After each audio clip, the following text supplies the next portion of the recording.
Forget about releasing the alien files. How about I show you?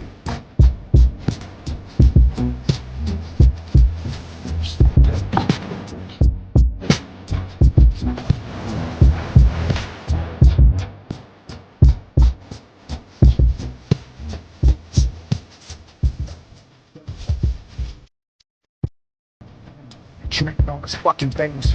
All right, G, let's show them what we got. Yes, let's make sure I acquired. Match up young and don't in front of a fucking train. If it's a fucking unemployment, okay.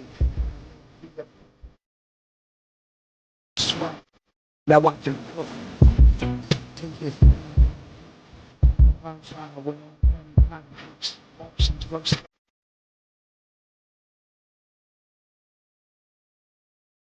the real last pirate to be the hook. Maybe Jack Sparrow, maybe Peter Pan's nemesis. My power limitless, like Bronco on Sega Genesis. Superhero, mad that Marvel overlooked me. Cause Spider-Man and Hulk. Bitch, I'm a motherfucking Mars. Yeah. I'm a motherfucking Mars. Yeah. This is the best low rider. Yeah, make it bounce. Drives off gold. The best bounce. Motherfucking Mars. I'm a motherfucking Martian. We are not the same. I am a Mars. A year ago, I was poor somewhat. Now my future's brighter than Christopher's new haircut. Bruno Mars is still sucking dick and fucking male butts in the same closet that. Wow, that's a lot of profanity in that song. I didn't realize it, but did you guys hear? Aliens are real? That means one of two things. Either aliens are real, or we're getting ready to go to war. One of the two. Because that's generally what it means when people start talking crazy stuff like that. That usually means they're trying to distract from what's happening or what's going to happen. How's it going, everybody? I'm Jim. I'm here to tell you some news. It's Friday night, and I'm sorry I'm a little late tonight. Reason being is I had a horrible migraine today. Like, it was bad. Like, I didn't even think I was going to be able to do anything. I was, like, in bed just pounding, and then like at 9 o'clock, it went away, and I was able to get the stream set up and get it all going. So that was good. And what is it about rap that people like? I don't know. I don't know. Maybe Charvan's got it correct. Maybe Charvan's got it correct. Let's see who's here tonight first before we get everything started. What the F was first tonight? What's up? Hi, Jim. Hi, Chad. Then Mr. Sneaky Sean was second with the howdy. Pat Hacker was third. What's up? How you doing? And she's here for her Bella fix. Well, there's Bella. She's just chilling, sleeping away. That's what she does. Bella just sleeps and sleeps and sleeps and sleeps and sleeps. And why is it all messed up now? What is happening? How is it all crooked? What did she do? Bella, you got the bed all turned all crooked. She got it all turned all crooked. So I have to keep an eye on that there. Anyway, so there she is. She's hanging out. She'll be here as soon as we hit the goal of the Bellavision. And as always, there's always a goal. Let me go. Terry's here too. How's it going, Terry? Pat says it's going to be a long weekend with all the Democrat gloating over the SCOTUS ruling, but if Bessent isn't worried, I'm not either. We're going to talk about that first. Looks like there's other ways to make it happen, as they say. Other ways to make it happen. Is that better? Can you guys hear me good? I don't know. What is going on with my mic tonight? None your business says, what's up? Good evening, all ready for the weekend? Yes. And who else is here? Got Eastwind Farms is here. How you doing? Yeah, Charvon is here too. Great to see you. Nanny Goat's here. Yeah. Good. Hey, Nixie Nix, what's up? Hillary is a lizard person. Well, according to some witness that the Democrats keep citing, Trump is a lizard person too. Okay, we will use Tariff the Alien for use of airspace. Yeah, I guess so. Woodtick Mike's here too. What's up, Woodtick Mike? The beats are scientifically designed to make you want to hear more of the same beat. Oh, okay. Bella looking skinny. Well, maybe. I don't know. Could be. Delay is obvious. Great to see you. Yeah. Well, been a horrible pain day for me. Please give me for lack of engagement. Still here. Love you. Well, what the F? I know how you feel, man. Like I said, it was like it was such a bad migraine. Like I was nauseous. That's how bad it was. Like I was like, yeah, I thought I was going to vomit. That's how bad it was. It was that bad of a migraine, which, man, I don't know. I don't know if it's my sinuses. I don't know if it's the screen bothering me, like the light or something. I don't know. I don't know. But anyway, so there is a goal tonight, as there is every night. How it works is the show is 2 hours long, unless you, the fans, the participants, the audience, the chat members, whatever, if you guys want the show to go longer, for everyone $100 in total that comes in across all platforms, Rumble rants, YouTube super chats, and Google, YouTube super chats, PayPal, Cash App, Coffee. It's like another app, super tips, locals coins, and then also becoming members or gifting memberships on YouTube, Rumble, Twitch, Kick, locals, all that stuff. It all adds together. And when we hit 100, we add an extra hour to the show. And then for every $100 that comes in, we add an extra hour to the show. Now, are you guys noticing the scroll on the bottom of the screen? They changed it and they give different speeds. Is it too fast on the bottom, or because that's set to fast scroll? Let me know if that's too fast across the bottom. If it's distracting, I could slow it down. I just didn't know, because before it was so slow, I didn't think people really noticed it. So we'll see what happens. But yeah, so for everyone, 100 that comes in, we add an extra hour to the show.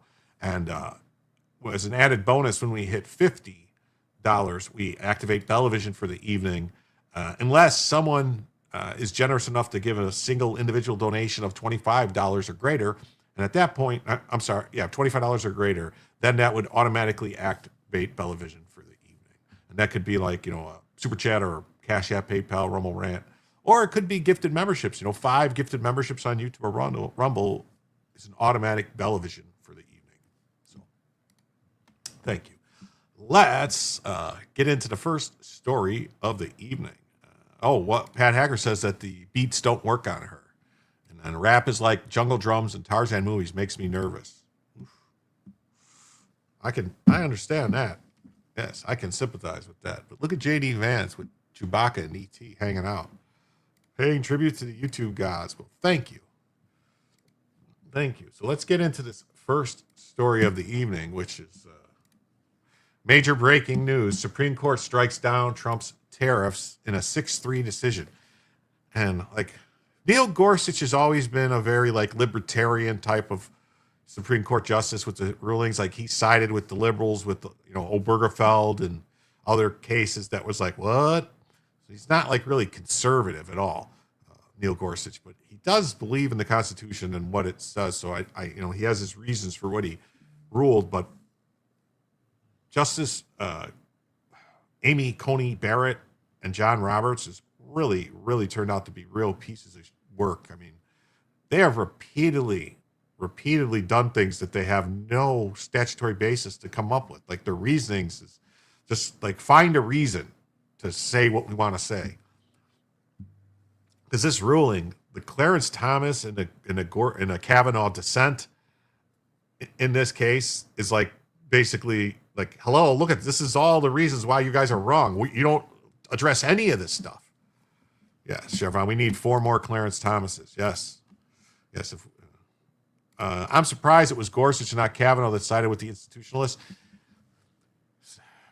I wouldn't call them institutionalists in this case. I would call them corrupt. Like, we've heard reports that John Roberts was on Epstein's plane and Epstein's Island, so it's understandable why he's controlled. And it's like Amy Coney Barrett is repeatedly anything to rule against Trump. Like, she is a problem. Like, she fooled everyone. You know, the only person who seemed to know that she was no good was Robert Barnes. So, like a broken clock, Barnes is right twice a year. So the U.S. Supreme Court on Friday struck down President Trump's tariff in a 6-3 decision.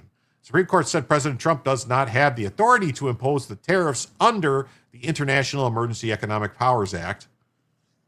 The International Emergency Economic Powers Act. That's odd that the Emergency Economic Powers Act wouldn't give the president power in an emergency to use economics.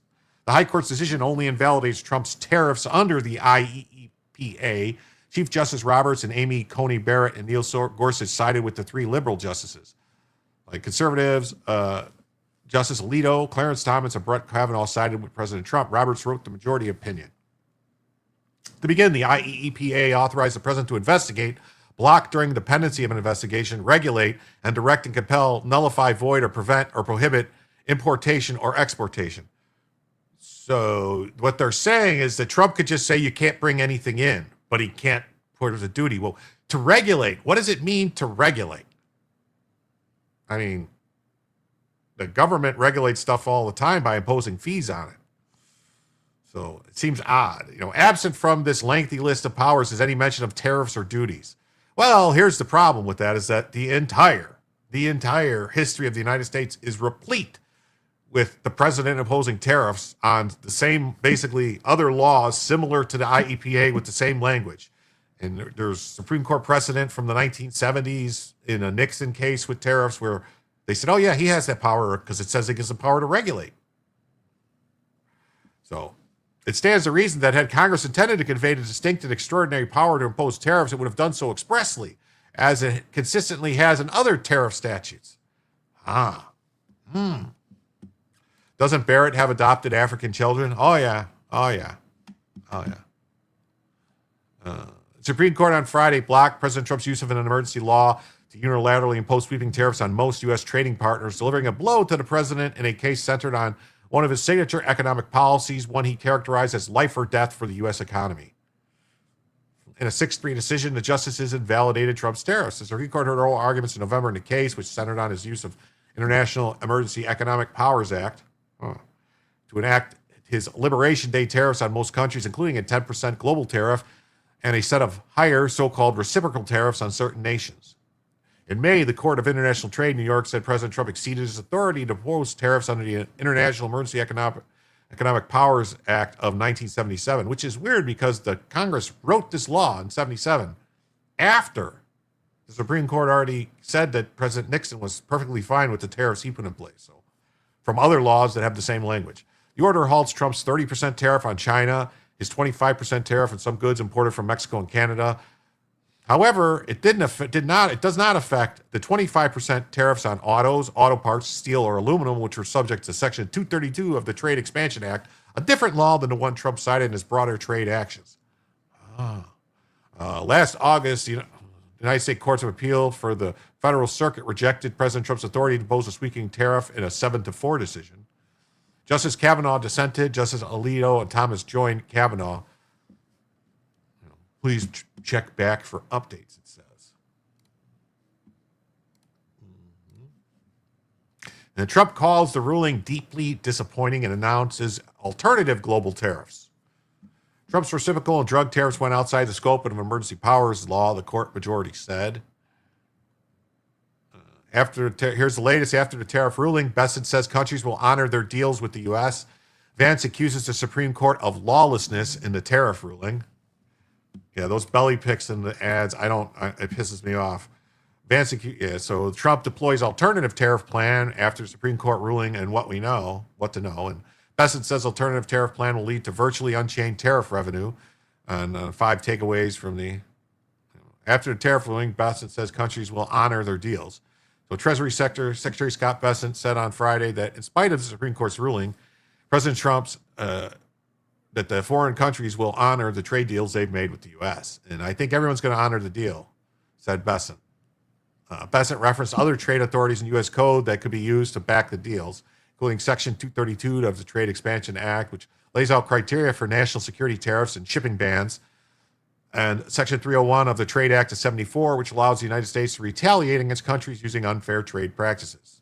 Hey, Margie Smith's here. What's up, Marjorie? Great to see you. And then Vance accuses the Supreme Court of lawlessness. J.D. Vance on Friday accuses the Supreme Court of lawlessness in its decision to strike down President Trump's ability to unilaterally impose tariffs under the International Emergency Economic Powers Act. Today, the Supreme Court decided that Congress, despite giving the president the ability to regulate imports, didn't actually mean it. Because that's the thing. What does regulate the imports mean? This is lawlessness from the court, plain and simple. And its only effect will be to make it harder for the president to protect American industries and supply chain resiliency. Vance said Trump has a wide range of other tariff powers, and he will use them to defend American workers and advance his trade priorities. Oh, there's more to this one. Tariffs under the IEPA have been the centerpiece of Trump's economic and trade policy during the second term, with the administration relying on their interpretation of the law to enact sweeping trade deals. Responding to the ruling, Trump said he will sign an executive order to impose 10% global tariffs under another authority while the administration pursues alternative pathways to enact tariffs. Those 10% tariffs could last 150 days and be extended by Congress. Hey, Arizona Merce, great to see you. And it says Trump deploys alternative tariff plan after the Supreme Court ruling. I see the ruling as more motivation to vote straight Republican in the midterms. Well, should be. President Trump said on February 20th that he will issue an executive order to create a 10% global tariff, announced shortly after the Supreme Court invalidated his reciprocal duties on U.S. trading partners. The new tariff would be added to existing import levies, which remain in place under the court's decision. The good news is that there are methods, practices, statutes, and authorities as recognized by the entire court in this terrible decision, and also recognized by Congress, which they refer to, that are even stronger than the IEPA tariffs. This is my tablet account. It's Margie on the phone. Okay. So it's Marjorie. I'll just call you MS, or just, how about just M? The good news is because MS is multiple sclerosis. We don't want to. But is it actually? Because isn't multiple sclerosis, isn't that PS? Doesn't I spell PS? Sclerosis? No, it's not. I'm sorry. I'm thinking of something else. I'm thinking of psoriasis or something like that. Am I? Anyway. The good news is there are methods, practices, statutes, authorities as recognized. Yes. So he's going to do it. And then Section 122, Trump's executive action will invoke Section 122 of the Trade Act of 74. The ruling was so poorly written, I am shocked that these come from lawyers. Yeah. The dissents are, Thomas's dissent and Kavanaugh's dissent are both on fire. Or far. Yeah, Section 122 allows the president to implement a tariff of up to 15% on countries that maintain large and serious trade surpluses with the United States. The measure also authorizes the president to introduce limits on the volume of foreign goods entering the country. So that's what Trump could do. Even they said, basically, the court said, oh yeah, if Trump wanted to, he could just say no more imports from China. Let's do that. Let's just say no more imports from China. Let's see how that works. No more imports from, pick a country. No more. Can't come in. The tariff can be applied for 150 days. An extension will require the White House to seek congressional approval, which could be difficult, especially as the midterm elections near. One key advantage of Section 122 is that it does not mandate the administration conduct a formal investigation to justify the tariffs. Yeah, Adam, what's up, Adam? Great to see you. Congressional approval. That's a joke, right? While it has been on the books for more than 50 years, it's never been invoked by a president. Yes, that's right. Arizona Merce, China, and the Dems were big winners from this ruling. Big, big winners. You know what? Let's do this real quick. This isn't a squirrel, but I'm going to talk about something that people always bring up on Thursday nights when I'm on Joe's show. People always complain that Joe doesn't engage with the chat as much as I do. And there's reasons, because Joe's audience is much larger than my audience. I want everybody to realize that. Like, I'm going to make every attempt that no matter how large the audience gets, that I'm still going to try to acknowledge the chat and participate with the chat as much as I can. It's going to become more difficult. I know that, but I'm going to try. Now, I don't know if maybe people like Joe or other people, they never did that. Did they ever try to engage with the chat that way? I don't know. Some people, and I'm not saying Joe, but some people think that if you engage with the regular chat, that people won't send super chats because they're like, well, why would I send a super chat if people are engaged with the regular chat? Like, I don't think it matters. If people are going to send super chats if they want to. People are going to send Roman Reigns if they want to. It has nothing to do with whether or not I participate with the regular chat. That I think maybe I'm wrong, but I don't know. So hey, Tiberius is here. Testing 1 2 3. Testing 1 2 3. Great to see you. And you say not really, Bad Hacker. He never really participated with the chat. Well, I don't know. I make an attempt to do it. It's what I always like doing about the show and what I like talking to people like we're having a conversation. And 456, the knowledge, please. I'll try, Clam. I'll try. I hope you get a piece of sand stuck inside you, Clam, so that a nice pearl will pop out of knowledge, a pearl of knowledge. Section 122 offers. Market watchers have widely anticipated that the White House would use Section 122. And Section 122 offers the fastest path forward. ING economist said on February 20th, research notes, Section 122 has never been invoked, but its balance of payments trigger clearly applies to major partners like China and Mexico. And think of it as a temporary patch while more durable options take place. Well, then Section 301, Trump added that his team is using Section 301 to initiate a series of inquiries into possible unfair trade actions, steps that could ultimately produce new tariffs. Section 301 permits the president's expansive power to address unfair trade practices, including by using tariffs and sanctions.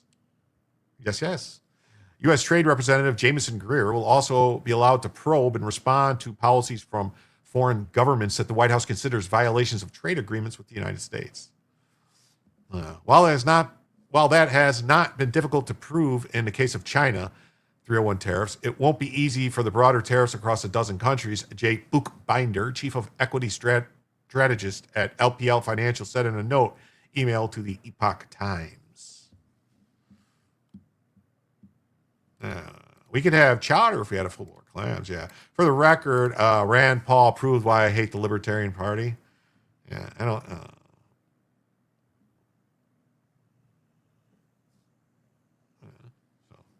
Oh, Cash and Carry says to each their own. Your site, run your way. Yeah, so I'm saying, I can only do what I can do here for myself when I'm a guest on someone else's show, which is what Thursday nights are. I'm a guest on Joe's show. He allows me the privilege to stream it to my own channel so that my, people that want to watch me on my channel can watch it. So I appreciate that. And, I'm glad I appreciate everyone who's here, everyone who comments, everyone who chats. I appreciate them all, all the members. I love you guys. Thank you. So, wait a minute. Can this be true?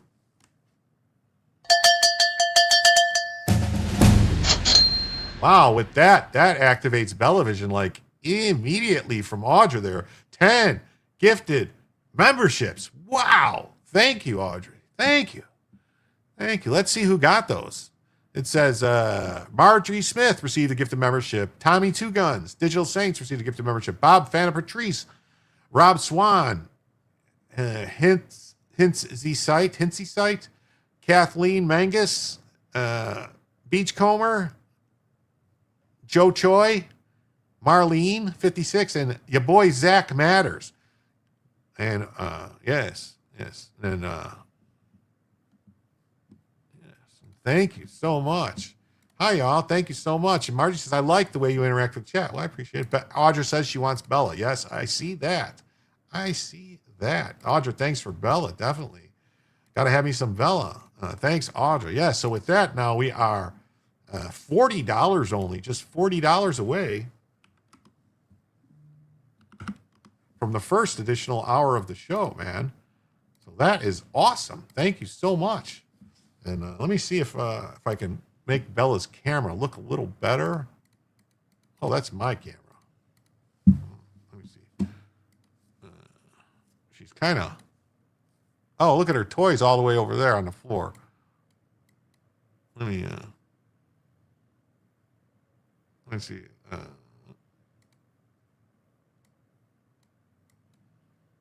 me see if I can fix this.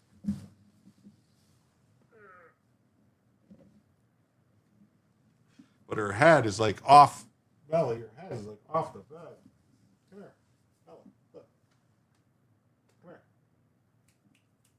I don't know. She's like hanging off the bed. I can't really do anything about it. I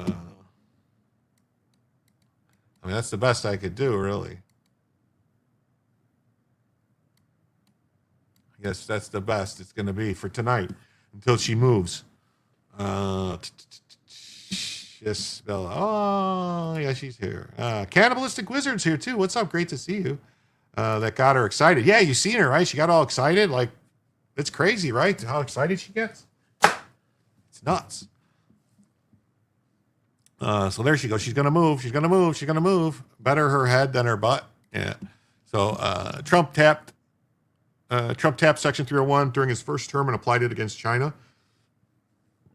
Other administrations have used it in the 80s and 90s, specifically against Japan, as part of a pressure tactic to force Tokyo to open its markets to U.S. goods.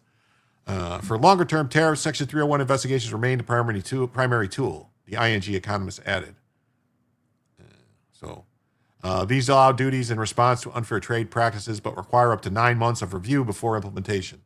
The president warned that while the Supreme Court's decision has brought great certainty to the economy, the next set of tariffs could potentially be higher. What will Howard Lutnick coerce Trump to do next? You think Howard Lutnick was behind these? It depends, whatever we want them to be, but we want them to be fair for other countries. And you know, we have some countries that have treated us really badly for years. It's going to be high for them. And we have other countries that have been very good, and those are going to be reasonable tariffs. U.S. stocks shrugged off these fears with leading benchmark indexes averages up across the board. Yields on long-term Treasury securities were also little changed, despite the possible fiscal fallout from refunds and future tariff collections. You know, they didn't say anything about refunds. So, like, refunds are going to probably have to go, getting the money back is probably going to have to go back to the Supreme Court for the Supreme Court to rule on. Just saying. They should have said, what happens? Do they get the money back? Because generally speaking, government doesn't give back money.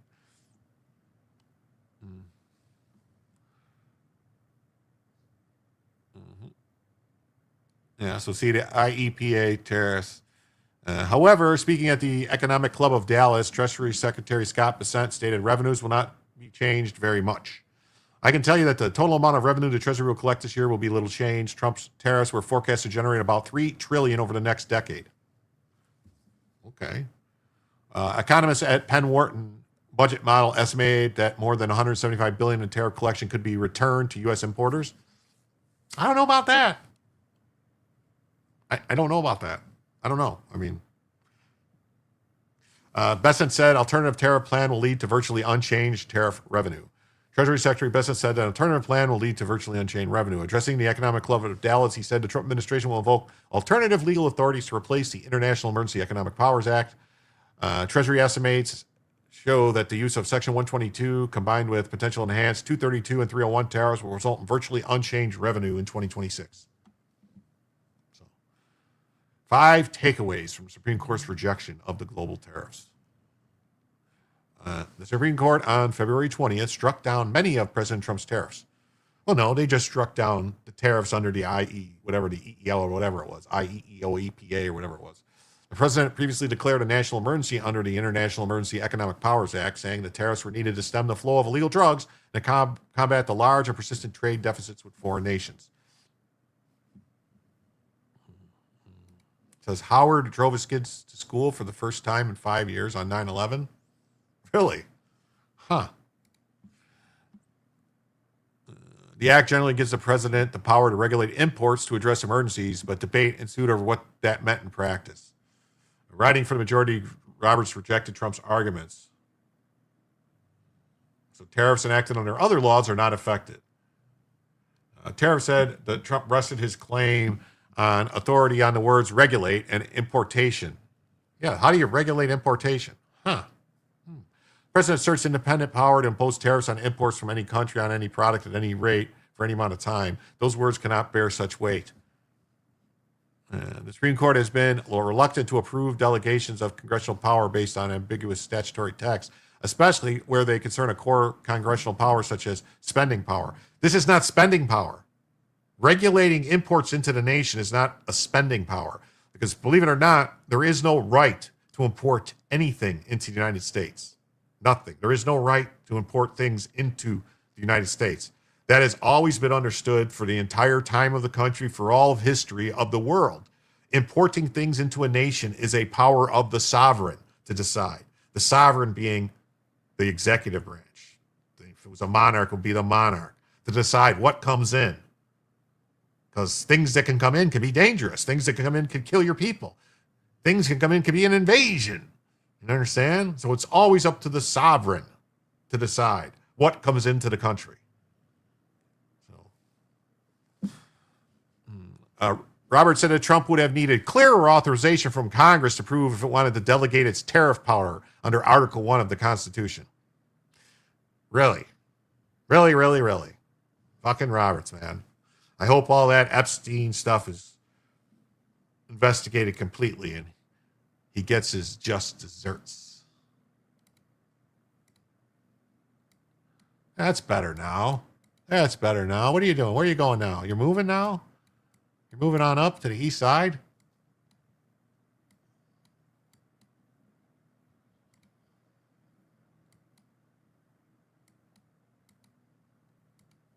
Now, it's going to be a full-time job manipulating this camera with Bella tonight.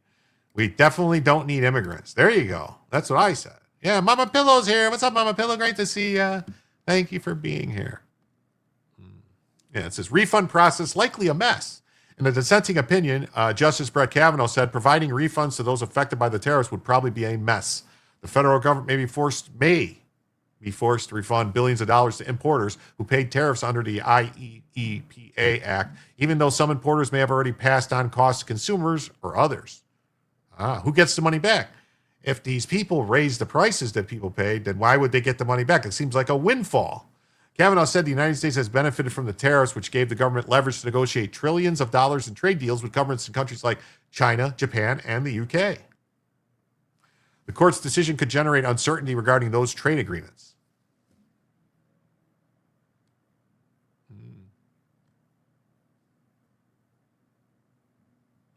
During a White House press conference on February 20th, Trump suggested the Supreme Court didn't do enough to address the refund issue. We'll end up being in court for the next 5 years, he said, indicating the refunds would be determined by future court decisions. Well, yeah, Trump planning alternative to rejected tariffs. Trump responded to the ruling with disappointment and suggesting it was a win for countries that have already taken advantage of the United States. Yes, it was. He also suggested and said that he was ashamed of certain members of the court. Oh, I'd be ashamed of Amy Coney Barrett for sure. Honestly, Gorsuch, he's very libertarian-esque. So that's why he probably, who knows? He added that other alternatives would replace the tariffs the court rejected and that he would sign an order imposing 10% global tariff under a different law. Treasury Secretary Scott Bessent has said that the government could invoke other authorities, and although they are not as efficient, not as powerful. Okay. Trump said after the Supreme Court decision that there were legal avenues other than emergency power laws that are even stronger. So which is it? Is it not as efficient, not as powerful, or just as strong? Oh, Jim, forgive my tardiness. I'm playing Van Halen and I'm on album 5150. Almost done. Well, you sure are running with the devil tonight. Sure would be awesome if Trump is right again about foreign influence on SCOTUS.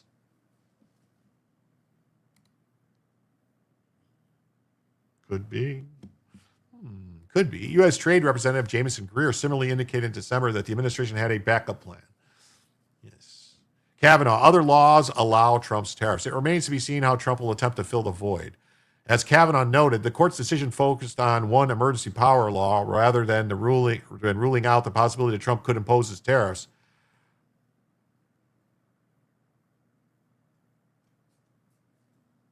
Wait a minute. Why does that not sound right to me? As Kavanaugh noted, the court's decision focused on one emergency powers law rather than ruling out the possibility that Trump could reimpose his tariffs. The decision might not substantially constrain a president's ability to order tariffs going forward, which was joined by Alito and Thomas. Hey, hamburger helper, how you doing tonight?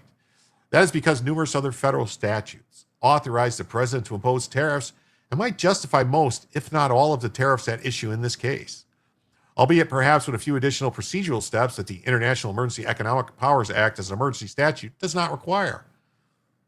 During oral arguments, Alito similarly questioned why Trump couldn't impose the tariffs using laws known as the Tariff Act. Kavanaugh's dissent pointed to that law as well as 2 other laws. Disagreement over the major questions doctrine. Major questions doctrine is supposed to be stuff that's a major questions for us, the American people, not foreign import tariffs. Us, the American people. Although 6 of the justices rejected Trump's tariffs, the reasoning differed in important ways. More specifically, the justices disagreed over how to apply the major questions doctrine, which requires Congress to give clear authorization when it allows the president to make decisions of major economic or political importance.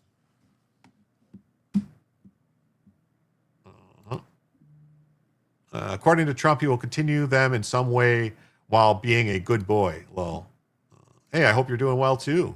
Thank you. I'm doing as well as I possibly can. Roberts, along with Coney Barrett and Gorsuch, each agreed that Congress's language had not clearly authorized Trump's tariffs. The 3 liberal justices, however, thought that the doctrine needed to be relied on for the analysis of this case, and that ordinary statutory interpretation was sufficient. Most important, the law's key phrase, the one the government relies on, says nothing about imposing taxes or tariffs. Oh, okay. Oh, really? She had the term regulate both in the common parlance and as Congress used the words, does not encompass taxing. Really? Kavanaugh and his conservative colleagues said the law's language was enough to authorize the tariffs, but also stated that the major question doctrine didn't apply to foreign affairs, because it doesn't. In the foreign affairs realm, the courts recognize Congress often deliberately grants flexibility and discretion to the president to pursue America's interest.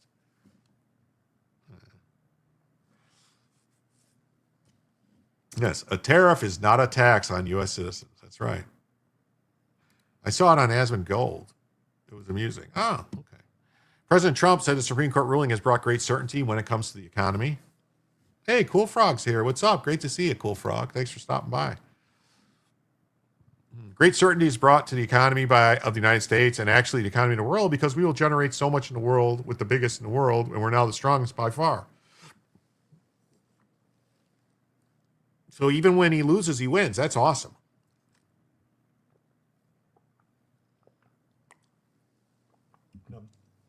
I'm not drinking any Red Bull. I don't know. I'm trying to see if the Red Bull was causing the headaches or something. It's possible maybe, or maybe not drinking the Red Bull is causing the headaches. I don't know.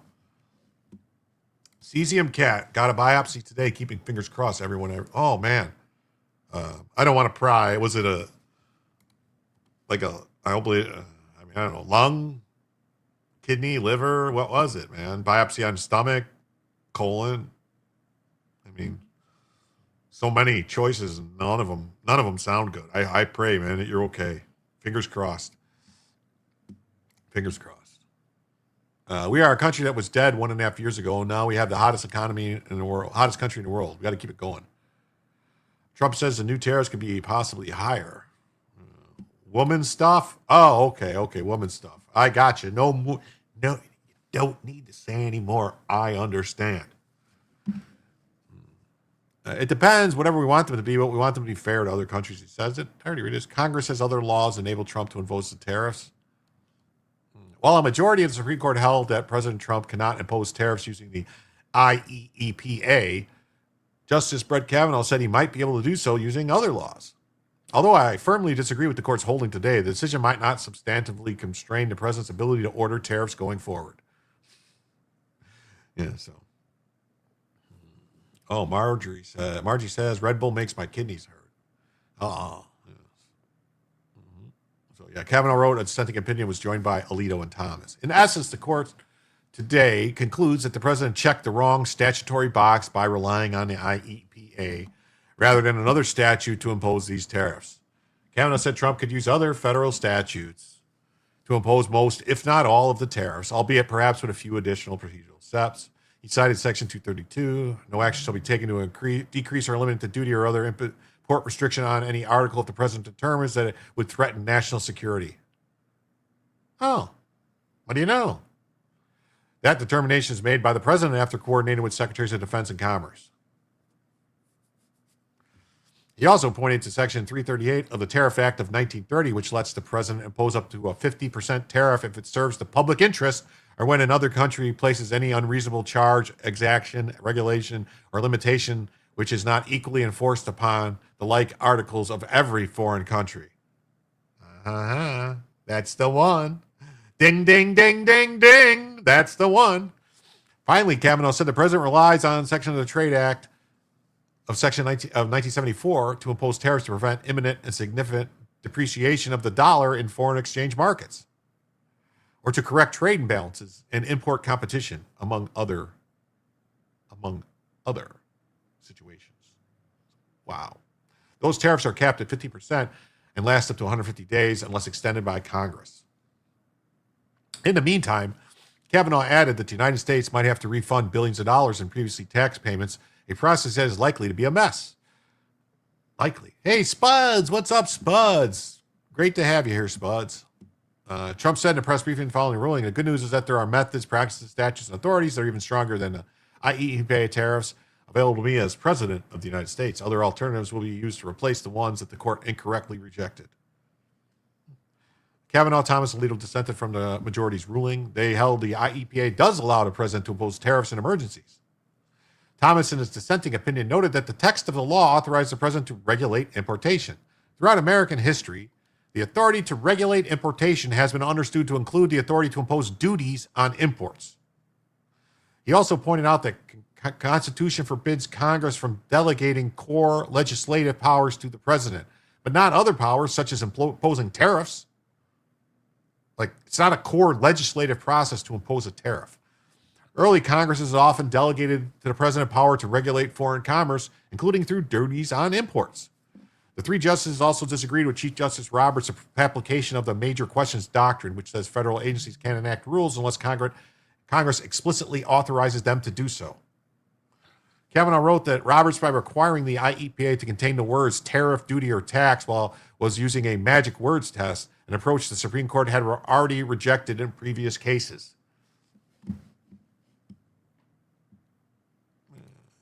Surely for Kavanaugh, this will be indelible in the hippocampus. Maybe. In sum, under the major questions doctrine, as the court has applied it, this should be a straightforward case. Congress applied clear authorization for the president to impose tariffs under the IEPA. He also said major questions do not apply to this case for a separate reason. Tariffs are a foreign affairs issue, and the Supreme Court has never applied the major questions doctrine to a foreign affairs statute. In short, in foreign affairs, this court has never before superimposed the major questions doctrine on any similar canon or principle onto ordinary statutory interpretation to place a thumb on the scale against the president. There was a HIPAA school? Maybe.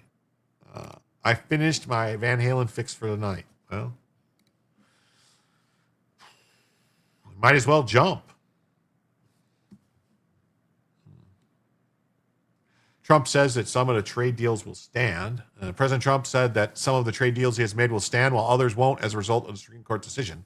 Some of them stand, many of them stand, some of them won't, and they'll be replaced with the other tariffs.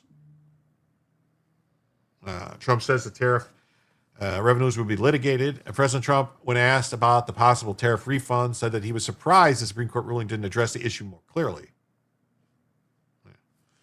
You'd think they would have put one sentence in there saying that keep the money or don't keep the money, right? I guess it has to get litigated for the next 2 years, the president told reporters. 2 years, probably longer. When asked to clarify whether he planned to honor refunds to companies that paid the tariffs, the president doubled down on the previous answer. Will end up being in court for the next 5 years. Wow, man, this just keeps going, this story. Trump announces 10% global tariffs under another authority. Today, I will sign an order to impose a 10% global tariff under Section 122, referring to the Trade Act of 1974.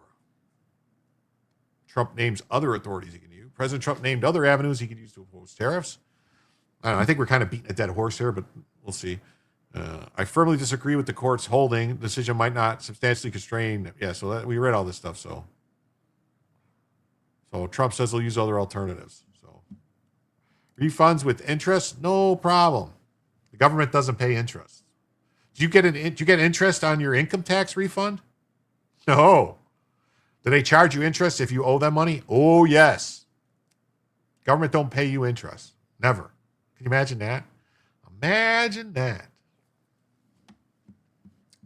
I mean, the cold fact of the matter is that the IRS should just be handling all this stuff themselves. They should just be sending us any money back that they owe us. Shouldn't have to do any of this crap that we do every year. Trying to figure out, are we paying the right amount? Are we going to get in trouble? Can we get away with this? I mean, holy crap. Income taxes. It's just insane. It's insane what it's turned into. So, and this is from the Federalist. Supreme Court rules against Trump in the emergency tariffs case.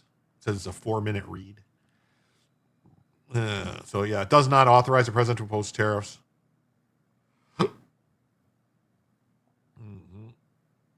He says the Supreme Court ruled that President Trump's imposition of tariffs under the emergency economics law is unlawful. Yeah, why would an emergency economics law give the president the power to impose tariffs? Really? I mean, what's the purpose if it's an emergency and it has to do with economics? What does it do then? Hey, Tony's here. What's up, Tony? I saw you over there in Cynics chat.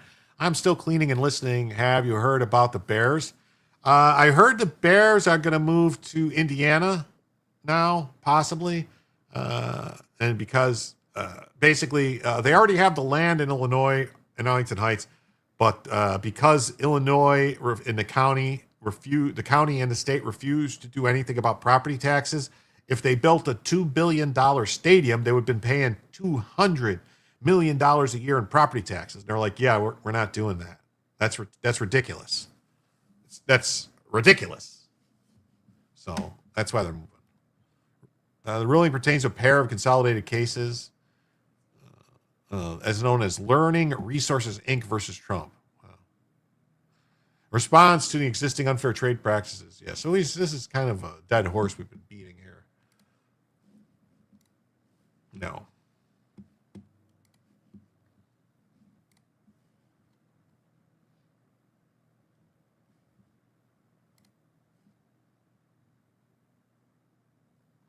Okay. And we got this story, which is relevant.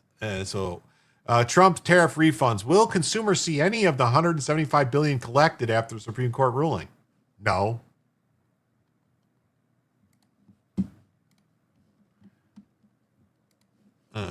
President Trump's global trade agenda ran into a wall Friday as the Supreme Court struck down the reciprocal trade and anti-fentanyl tariffs.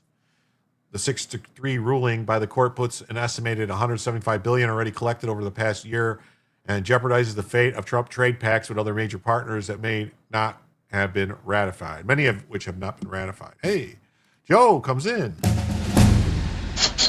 Does anyone want to join me in this rally? I don't feel bad about today's decision. Moving forward, we move forward and no looking back. Much to do, not much time. God bless. Thank you, Joe, for so much for the $5 donation. And Nanny Goat says Brandon Johnson is an idiot. Yes, he is. So with that, we are now just $35 away, just $35 away from the first additional hour of the show. Nobody told me about the scroll. What do you guys think about the scroll? Is it moving too fast across the bottom? No one said anything, so let me know. Forget the Bears. I want to know where the Seahawks will move to. Tasmanian Rebel says, I don't know. I didn't even hear anything. Are they gonna? It says Jonathan Marco says, good evening, Jim and the Jimsomniacs running late trying to catch up on some missed Robert G episodes. Oh, I love me some Robert Cavea, man. I love watching him. He's so informative. He's on top of it. I don't know. Does anybody know, does he have like professional producers and stuff that help him? Because it sure seems like, if he does that all himself, good Lord, does that man work. Hey, and then Spuds comes in with a gifted membership. Thank you, Spuds. Wow. Thank you, Spuds. It says that James YGG Goy. James E. Goy Goy. I don't know. Whoever that is. Yes. So thank you for that. With that, we are now $29 away. Just $29 away from the first additional hour of the show. Thank you. Thank you so much. The scrolling is fine. Thank you. Bella was herky-jerky there for a moment. Must have been dreaming. Oh, I didn't even notice. Rob has a team, Jim. Okay, good to know. Marjorie comes in with 5. Thank you so much, Marjorie. Thank you so much. And with that, now we are just $24 away. Just $24 away from the first additional hour of the show. And it's a really good show. It's a really good show. Oh, my good Lord. Tactical assessment. Red Chinese victory. Impossible. America will never fall to communist invasion. Communism is the very definition of failure.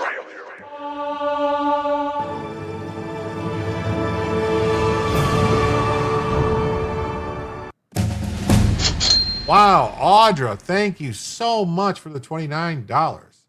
That is, you went overboard tonight, Audra. That's a lot of money. 10 gifted memberships in this, man. Thank you so much. I really appreciate it. But wow, thank you. Wow.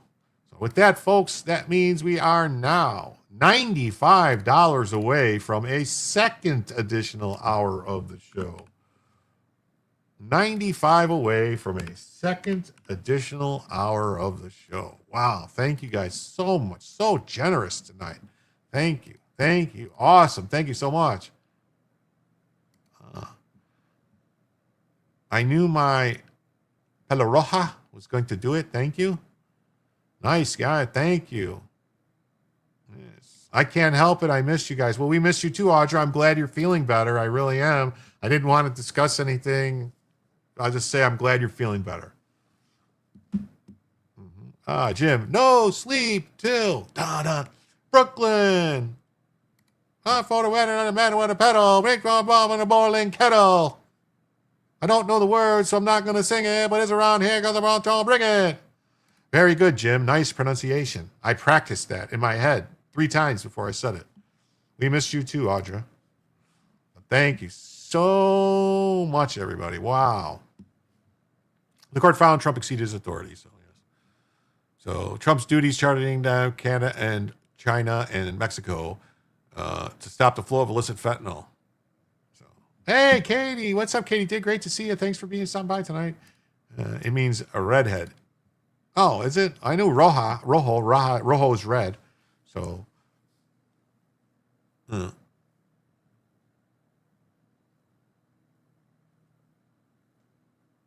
okay, I get it now. Fentanyl tariffs elicited vows of increased anti-smuggling cooperation.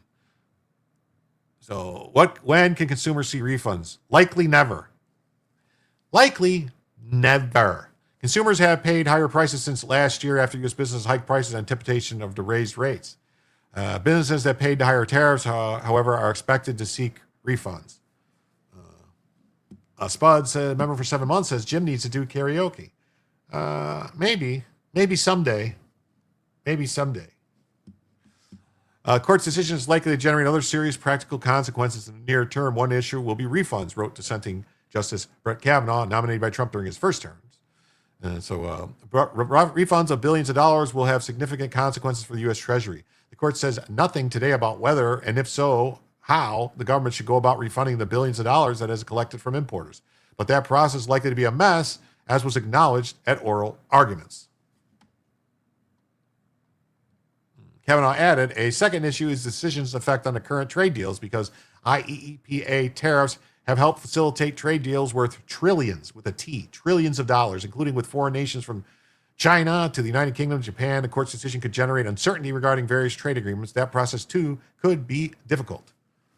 Anyone know how much interest rates went down? I didn't think the Fed lowered rates, but I heard a story the other day, maybe a day or two ago, that interest rates on mortgages, the average for a 30-year fixed rate mortgage dropped to 6%, which to me seems obscenely high, but it is low in comparison to where that was many years ago. But they said that's the lowest it's been in 3 years, 6%. Yes. No ticky, no laundry, no refund. Pay down the debt and escort is how they expect to enforce their ruling. Yes, no ticky, no laundry. He does have a good pitch. Yes. Who, me? I have a good pitch? Oh. Hey, one Laura Blades is here. Great to see you. Are there any Trump's tariffs unaffected by the ruling? This court case brought by two educational toy companies. Yes, the Leering Centers of Minnesota brought the lawsuit. Is the Supreme Court going to come up with the refunds with their own wallets? Maybe. I don't know. Other Trump tariffs, many of Trump's tariffs are not impacted. Yeah, so the court case brought by the two educational companies under the IEPA granted presidential powers to regulate commerce during emergencies. Other Trump tariffs applied under IEPA could be at risk as a result of subsequent proceedings, including the extra 20% duty applied to Indian goods last year over the New Delhi's importation of Russian oil, and the 40% supplemental tariff slapped on Brazil over online censorship and the prosecution of ex-President Jair Bolsonaro. It's a big bird's fault, definitely. Come on, Jim, show the Trump good boy speech. I think they will file a lawsuit to get refunded. Well, a bunch of people will file lawsuits, but it's going to be tied up in court for a while. It will. It's not going to get expedited because it's just money. So it's not going to. And all the people that paid the tariffs, all the businesses, raised their prices and got it off to consumers. So technically, they did not lose anything. Technically, that's what the left. Remember, that's what the Democrats all told us, is that the American people all paid the tariffs. So why would we refund the businesses if the American people paid it? Wouldn't the American people get the money back then? Make up your mind. That's what they got to do. I don't know where that Trump good boy speech is. Let me look.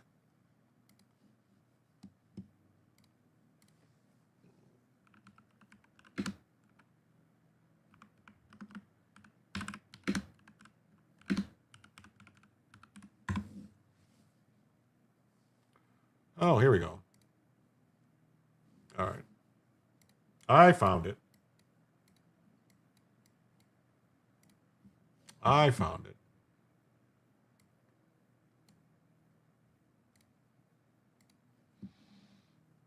The good news is that there are methods, practices, statutes, and authorities, as recognized by the entire court in this terrible decision, and also as recognized by Congress, which they refer to, that are even stronger than the IEPA tariffs available to me as President of the United States. And in actuality, I was very modest in my ask of other countries and businesses because I wanted to do, and it's very important, I wanted to be very well behaved because I wanted to do anything, I didn't want to do anything that would affect the decision of the court, because I understand the court. I understand how they are very easily swayed. I want to be a good boy. I want to be a good boy. Oh, so this is the full Trump tariff thing? So this is Trump's full speech? Maybe we'll watch a little of it. Wow. Got a lot of people. That's a new record. We set a record every time. Yeah, Well, I thank saw you very that. We'll much talk for being about it. here. I saw that. The Trump Supreme knew this was Court's going to ruling happen. on Yeah. tariffs is deeply disappointing, and I'm ashamed of certain members of the court, absolutely ashamed, for not having the courage to do what's right for our country. I'd like to thank and congratulate Justices Thomas, Alito, and Kavanaugh for their strength and wisdom and love of our country, which is right now very proud of those justices.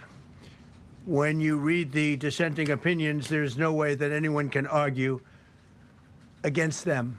There's no way. Foreign countries that have been ripping us off for years are ecstatic. They're so happy. And they're dancing in the streets, but they won't be dancing for long, that I can assure you. The Democrats on the court are thrilled, but they will automatically vote no. They're an automatic no, just like in Congress. They're an automatic no.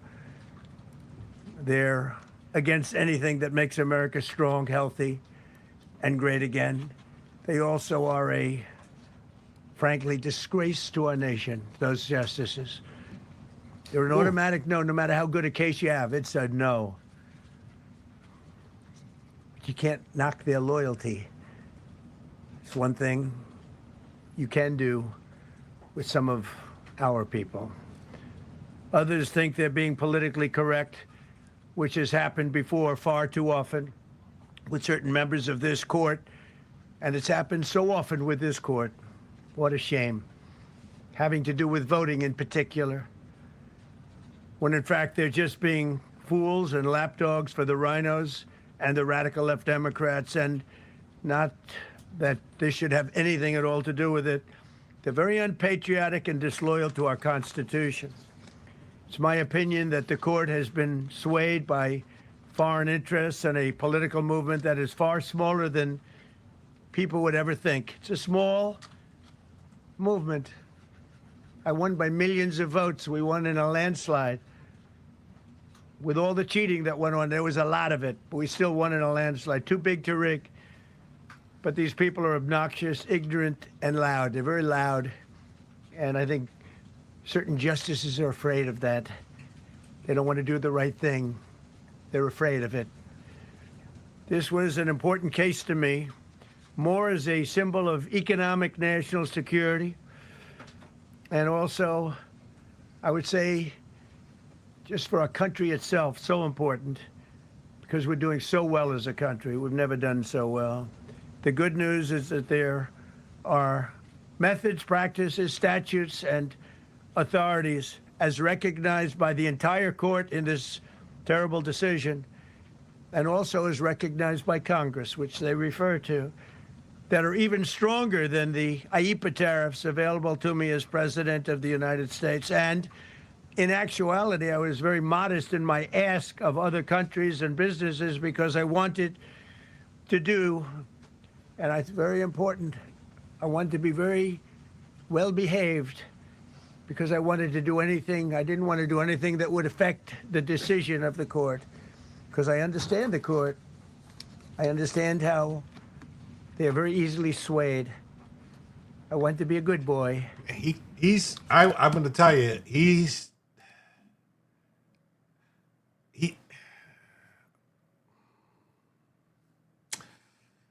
might have wanted to, I don't know. I mean, maybe what he's saying about the three liberal justices, I mean, he's right. No matter what the case is, the liberals are always going to side against Republicans. Always.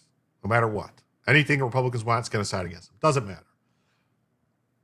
You know, the liberal justices vote in a block the same way demon rats in Congress vote. They vote for whatever their master tells them. That's it. That's how they roll. So we should have cloned Clarence Thomas years ago. Yes, we should have. Put him in shorts and a red bow tie. Well, I thought he was hilarious, but you could see he's pissed at Amy. He is very pissed at Amy Coney Barrett. Amy Coney Barrett has been a disaster. We would have had much better case law coming out. Yeah, I agree with him, but he was being bold. Yes, very bold, very bold. But I'm not saying he's wrong. I'm just saying you catch more fly. You know what they say? You catch more flies with honey than you do with vinegar, but you actually catch more flies with manure than both. But anyway, dressed like Angus Young from AC/DC. Yeah. But if we would have had, I think her name was Barbara Lagoa, was her name, district court judge that Trump wanted to put in, and for whatever, someone talked him into going with Amy Coney Barrett. Probably was Mitch McConnell. Our Second Amendment jurisprudence would be much stronger because she would have, Barbara would have already struck down the crap coming out of Illinois. She would have put, halts on the laws, and she wouldn't have let it stand. As Amy Coney Barrett basically has been screwing Trump all over the place. Everything coming out of Illinois, the stuff with Minnesota and the National Guard and all that stuff that she sat on for months and just didn't do anything was all her. Trump was told not to select her, and he let people change his mind. Yeah. Mike Pence chose ACB. Probably was Pence and whatever in McConnell. Totally. So let's go. I have very effectively utilized tariffs over the past year to make America great again. Our stock market has just recently broken 50,000 on the Dow, and simultaneously, and even more amazingly, broken 7,000 on the S&P, two numbers that everybody thought upon our landslide election victory could not be attained. Think of that. Nobody thought it was possible to do it within 4 years, and we did it in 1 year. They said you'll never be able, you'll go back and you read the geniuses, read their statements, all of the Nobel Prize winners in economics. They said, no, you couldn't do it in 4 years. Well, we didn't do it in 4 years. We did it in 1 year. We broke every record in the book, and we're continuing to do so. Tariffs have Yeah, unfortunately, McConnell's still alive. His staff is what's holding up the SAVE Act in the Senate. It was Christie and Pence that screwed us with ACB. Yeah, probably. likewise been used to end 5 of the 8 wars that I settled. I settled 8 wars, whether you like it or not, including India, Pakistan, big ones, nuclear, could have been nuclear. Prime Minister of Pakistan said yesterday at the great meeting that we had, the Peace Board, he said yesterday that President Trump could have saved 35 million lives by getting us to stop fighting. They were getting ready to do some bad things. But they've given us great national security, these tariffs have.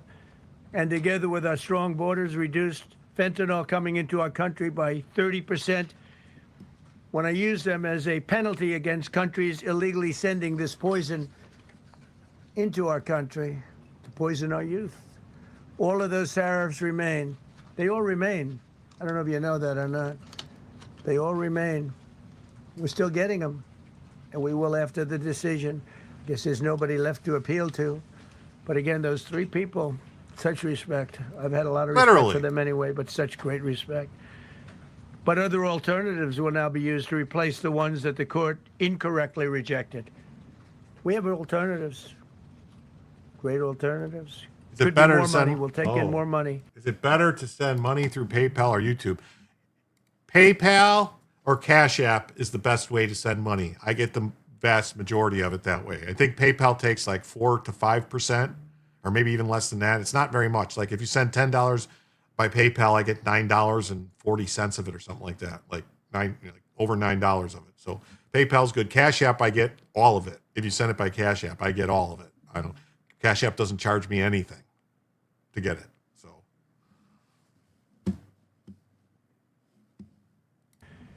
And we'll be a lot stronger for it. We're taking in hundreds of billions of dollars. We'll continue to do so.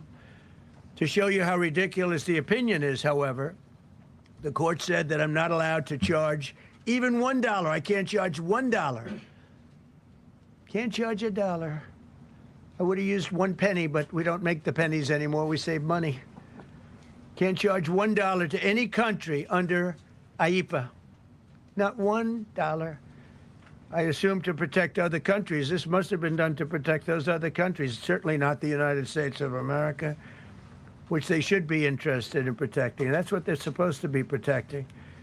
But I am allowed to cut off any and all trade or business with that same country. In other words, I can destroy the trade. I can destroy the country. I'm even allowed to impose a foreign country destroying embargo. I can embargo. I can do anything I want, but I can't charge $1. Because that's not what it says. And that's not the way it even reads.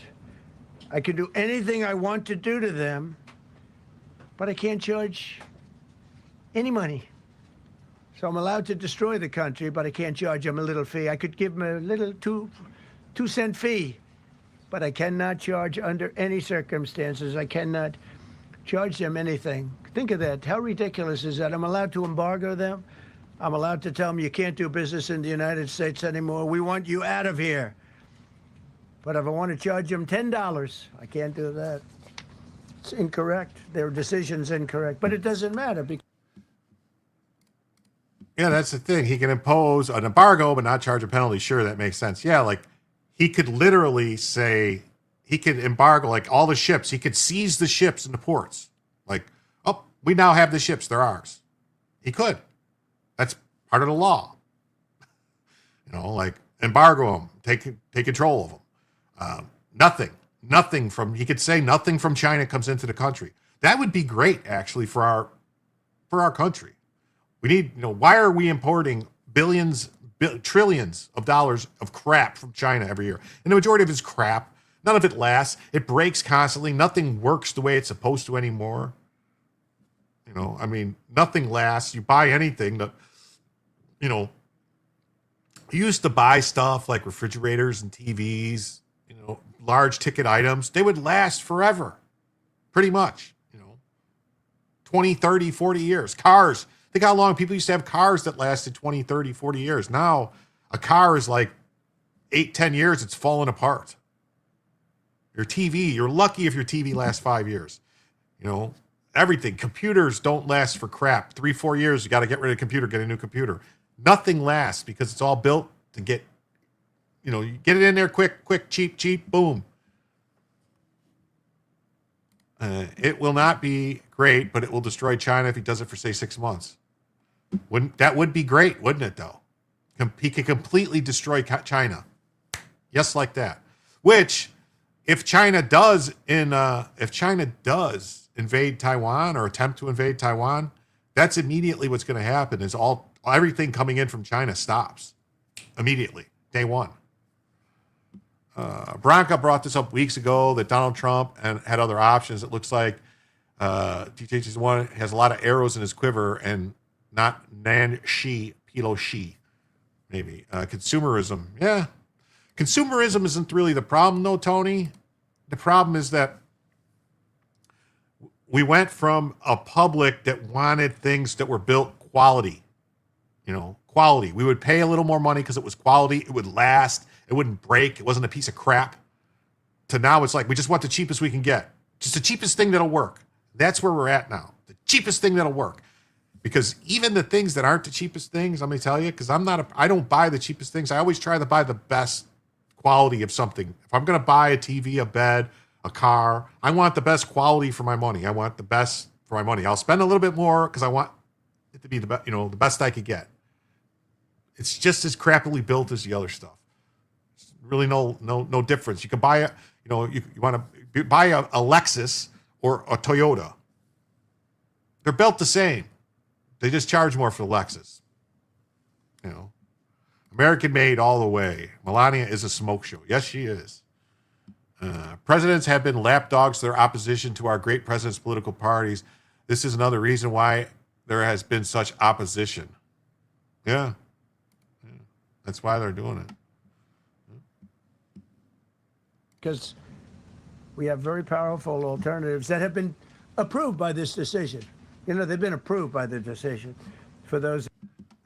Okay, Joe. Yes, a Lexus is a Toyota. Yes, it is. Time for Carlson Huckabee. We might talk about it a little bit. No such thing as quality anymore. But Lexus was supposed to be, I don't, if I'm not mistaken, I don't think Lexus, was a Lexus always by Toyota, or did Toyota acquire Lexus? I think that maybe they're always Toyota's luxury brand, but they're supposed to be the luxury brand that's better. It's not. It's not at all. I think also, isn't Acura and Nissan the same brand? Or is it Acura and Nissan, or Acura? Acura is yeah, well, just giving you shit. No, I know. I'm just saying they're supposed to be better. Like, there's even like that's what happened with Jaguars. Okay, Jaguar got bought by Ford, and now it's owned by some some Indian car company, Tata or something like that. And it's not a Jaguar anymore. It's not a British, motor vehicle anymore. It's just not. We lost that fight long ago when Elixir became widely available. There were two companies competing for the market: a cheap one that needs to be replaced often, or a really expensive one. Yeah. They are not better. Nissan is Infiniti, Honda's Acura. Okay, Honda's Acura. No pride in product anymore, just the bottom line. Yeah. Acura and Honda. Okay, yeah. I knew it was, there's like the brands. I think Infiniti wasn't always Nissan, though. Infiniti, right, was a different brand, and a Nissan bought Infiniti, or was that always the case?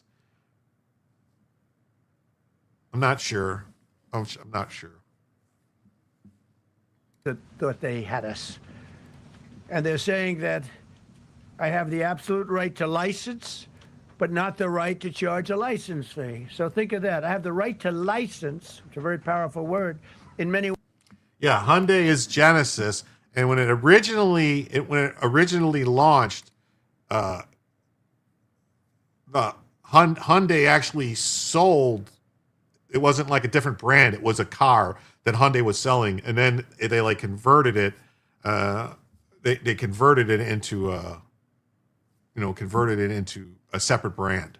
Buy Nissan stock. Most Mercedes are on Hyundai platforms. Wow, cheap is a false idol. Yeah. Ways license is more powerful than tariffs. In fact, I was thinking about using it, but they came up with the idea that I can license, just like the people that were opposing me told them to do, but not the right to charge a license fee. Think of that. Who ever heard of such a thing? What license has ever been issued without the right to charge a fee? You get a license, you charge a fee. It's automatic, but not with this court.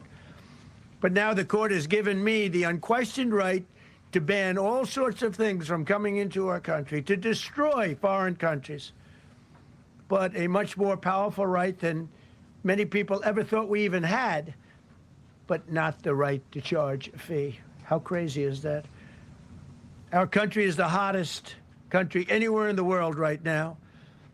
And it was a dead country 1.5 years ago under an incompetent president. But now I'm going to go in a different direction, probably the direction that I should have gone the first time, but Yeah, so Genesis is Hyundai. Yeah, when they first launched, I think it was called like Eloquist or something like that was the name of the car. Eloquist? Genesis? Like it was like they had two cars they launched, and then it was actually sold. It was like a higher end, like luxury car at a Hyundai dealership. I looked at them and I was like, I don't know, it's a Hyundai still. And then now it's a separate brand. It's a Genesis car brand, I think. And I don't know if they still make it Eloquist or whatever. And is Jaguar still in partnership with Ford? No, I believe, if I'm not mistaken, it was bought. Ford sold it to the Indian company called Tata. Or is it Tata? Is that it? Yeah, Tony, the whole light bulb thing makes my blood boil. Yeah, that's right. One company thrived, GE still huge, while Westinghouse stopped making light bulbs. But there's a Westinghouse light bulb and a Firehouse where one has been on for over 200 years. Yeah. Yeah, the key with light bulbs, a lot of people don't. Your neighbor has a Genesis, looks good but full of plastic. Second squirrel of the night. Yeah, sorry. Nice Tatas, yeah. The key with light bulbs is turning them on and off. They only have so many on-off cycles. So as long as that light bulb stays on, it'll just keep going. It's the shutting them on and turning them off, that surge that makes the filament break. If you've noticed, almost any time you have a old incandescent light bulbs, like a lot of people, they have LEDs now, so you don't notice it as much. Like the LEDs will just slowly burn out, which is weird because LEDs are supposed to last for like tens of thousands of hours, like 25,000, 50,000 hours of burning, but yet they seem to burn out really fast now. So why is that? Are they making them burn out? But incandescent bulbs, if you remember, they would always, you turn the light switch on or pop the light switch on and they go poof, light, boom, bright, boom, and pop. That's because that's how they generally fail, unless it was a mechanical failure, like the filament came loose, like you shook it too much or something happened. I need a car, but dang, they all suck. Yeah. Jim goes off in the weeds. I always do. That's why they can get your Jag fixed with Ford parts. Some of them low voltage. Yeah. Volvo is Chinese owned now. Wow. I read the language. I'm very good at reading language, and it read our way 100%. But now I'll go the way I could have gone originally, which is even stronger than our original choice. As Justice Kavanaugh, whose stock has gone so well, you have to see, I'm so proud of him, wrote in his dissent, although I firmly disagree with the court's holding today, the decision might not substantially constrain a president's ability to order tariffs going forward. So, think of that. The decision might not substantially constrain. And it doesn't, he's right. In fact, I can charge much more than I was charging. So I'm going to just start. Although I firmly disagree with the court's holding today, the decision might not substantially constrain a president's ability to order tariffs going forward. That's because numerous other federal statutes, which is so true, authorize the president to impose tariffs and might justify most, if not all, of the tariffs issued in this case. Even more tariffs, actually. Those statutes include, think of that, those statutes include, for example, the Trade Expansion Act of 1962, Section 232. Well, I think we're going to move on from this. I think we've covered enough of this, so let's get to this other story here real quick. It's just a quick little blurb here. What's wrong with him? He's slurring and stumping. Like, I always wondered if maybe he wears dentures or something like that, or he has dentures, because every once in a while he'll have like extra saliva in his mouth, or it'll seem like he's slurring or something, and it's his teeth, I believe. So he might be wearing dentures, or maybe he has a bridge that's loose or something. And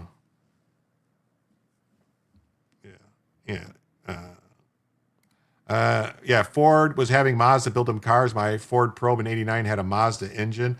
I had a car. It was a Ford that I was using to drive to work. I thought I would get this car. I was like, oh, this is a cheap car with a 4-cylinder. It'll be great on gas to go to work. I can't even remember what it was called. It was just a little 2-door, little 4-cylinder engine. And then it turned out that it wasn't even a 4-cylinder. It was a 3-cylinder engine. And I could swear the engine was made by Daewoo. It was Korean. Daewoo, which is the manufacturing company out of Korea, made the engine for the car. So it was like a Ford. What was it? Man, I can't remember what it was. It was so long ago. It was like 2002, 2003. It wasn't a Fiesta. No, it wasn't a Fiesta. It was, he's just old. It was like, it was made by Daewoo. That was the company. When you popped the hood, it said Daewoo Enterprises. It was like, what? And it sucked. It did not get good gas mileage either, because the car weighed more than that engine could drive. The car would only go, Geo Metro had 3 cylinders. Yeah, it was a Festiva. Maybe it was a Festiva. It might have been a Ford Festiva. But it was made by Daewoo. Same with the Suzuki making Ford parts. Weird. Yeah. So let's see this. Ready? I think it might have been a Festiva. Yeah. My cousin had that woo-woo car. Lol. Yeah.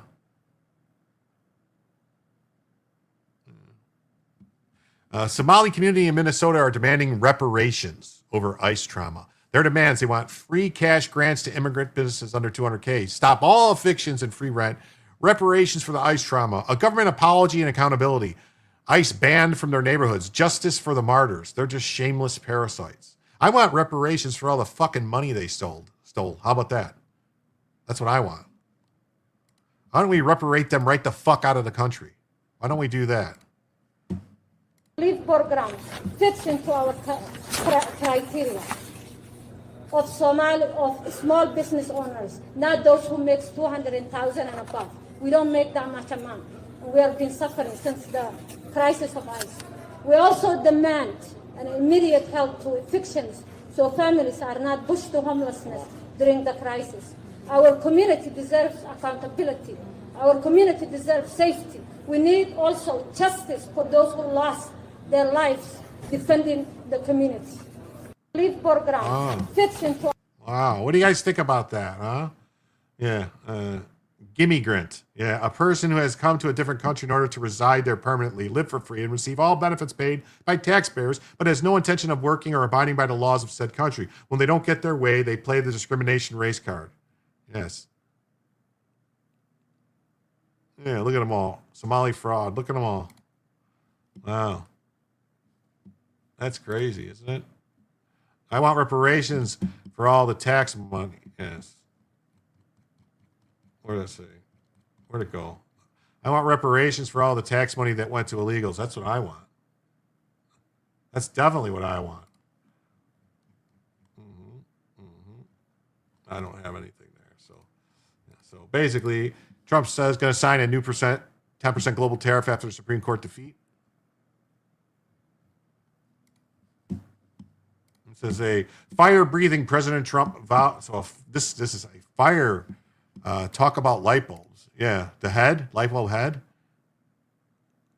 Why this shit allowed, but only by them. Yeah.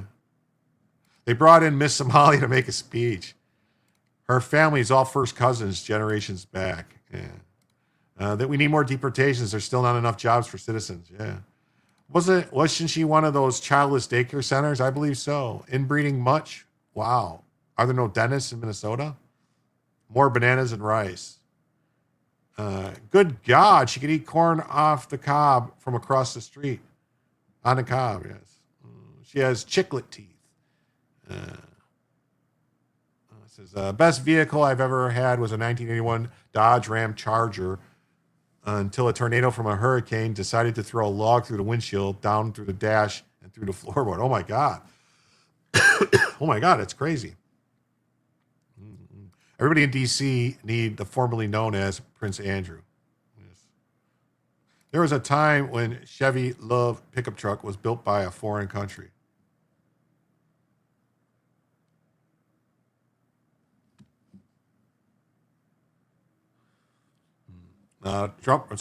Fire-breathing President Trump vowed on Friday that the Supreme Court's ruling would not stop him. Oh, kind of like Biden did. Remember when Biden said the Supreme Court tried to stop me? And Minnesota will pay it, probably. President Trump repeatedly slammed the 6 justices on the court who sided against him. Well, not really. He says, Joey. Remember Joey Isuzu? He also further said further levies he plans to impose would bring even more than 179 billion netted from the Liberation Day tariffs. Foreign countries that have been ripping us off for years are ecstatic. They're so happy. They're dancing in the streets, but they won't be dancing for long. That I can assure you of. The Chevy Love was made by Isuzu. Not too bad for what it was. Oh, okay. Other alternatives will now be used to replace the ones that they incorrectly rejected. Well, we hope so. We hope so. Yeah. Trump moves to immediately impose a 10% global tariff after the Supreme Court ruling.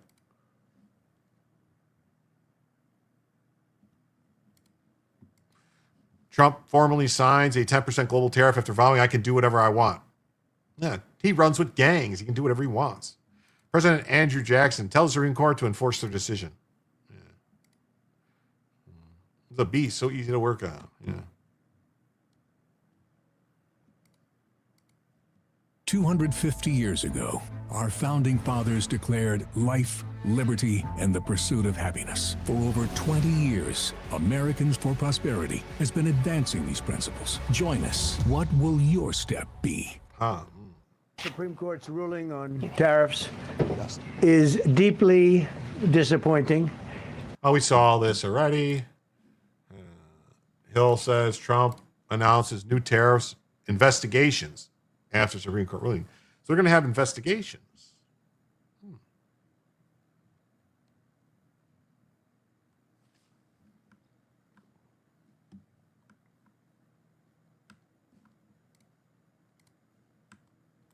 President Trump said Friday he would raise pre-existing tariffs and begin the process of imposing new ones after the Supreme Court struck down many of his import taxes and on foreign trading partners. During a White House press conference, Trump announced he would impose a universal tariff of 10% and begin investigations that can lead to import taxes on a wide range of countries and goods. He also affirmed that other tariffs he imposed on metals and other imports which were not involved in the Supreme Court case would remain in effect.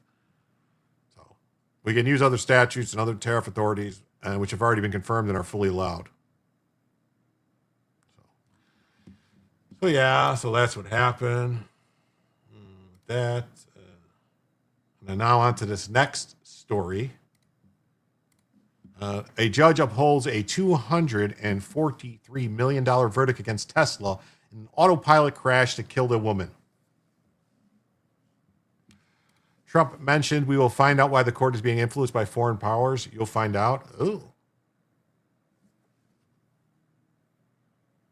Literally a tax. How easy for DC to spin it is insane. Yeah.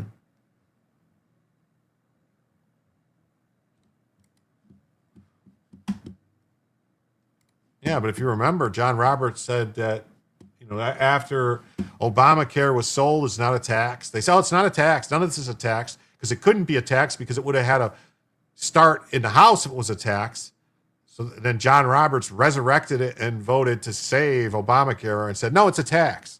But then this law should have been overturned as not properly enacted because all taxes have to start in the House. That's what the Constitution says. So even though he saved it by saying it was a tax when it wasn't, according to everyone else, what year is it? Oh, the F-150. All right. A federal judge rejected Tesla. This is going to end up with an appeals court. A federal judge rejected Tesla's request to overturn a $243 million jury verdict over the 2019 crash of an autopilot-equipped Model S, which killed a 22-year-old woman and severely injured her boyfriend.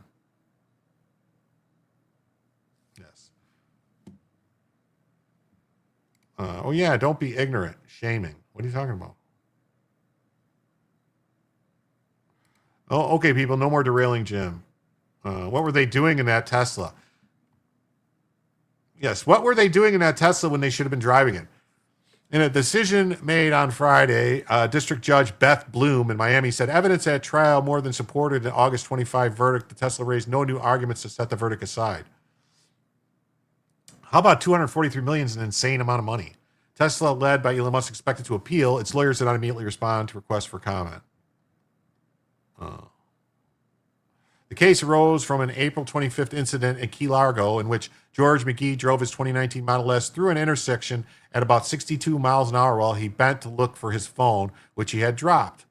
McGee crashed into Nabel Benavides, which was parked on the shoulder and which they stood beside.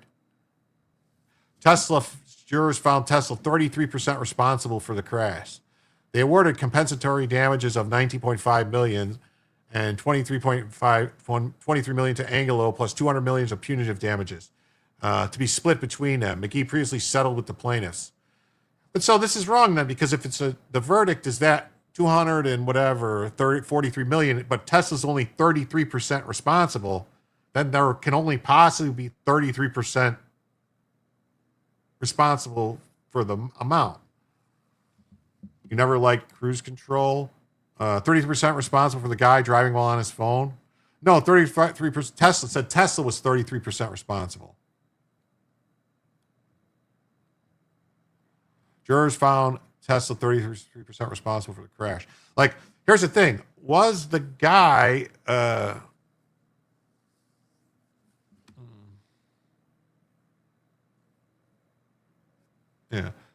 the verdict from a federal jury concerning a fatal incident involving autopilot. But was he on autopilot? Because he must have been partially controlling it. There's no way autopilot would have been letting him do 62 miles an hour through an intersection if the speed limit's only 45 or something. Like, something doesn't make sense.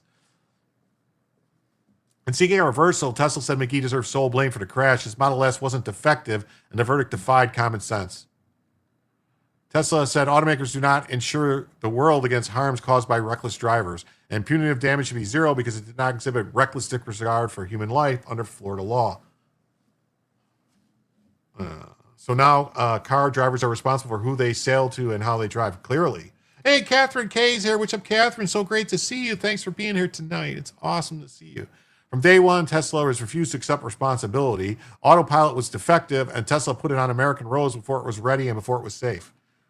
Tesla has faced many similar lawsuits over its vehicle's self-driving capabilities, but they've been resolved or dismissed without going to trial.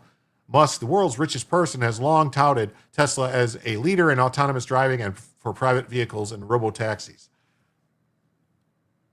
So that's all they have about it. Like, was autopilot even on? New Teslas will have a warning, no sex while on autopilot. Like, when did he engage autopilot? Did he go, was he driving and he goes, clicks the button to engage autopilot and then bends down and the crash happened because it didn't have time to do anything yet? Like, I don't know. Something doesn't make sense because autopilot should not have allowed the car to go that fast. The autopilot will obey the speed limits. So, just saying, that doesn't make sense to me. I can't believe that it would have it would have allowed that to happen. But that's just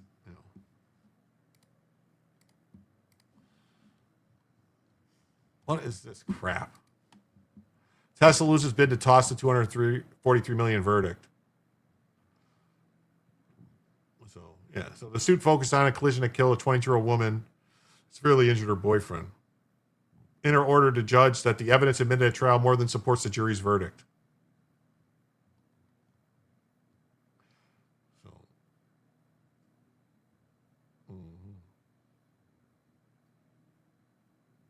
So it requires the automaker to compensate the family of a 2019 fatal autopilot crash victims.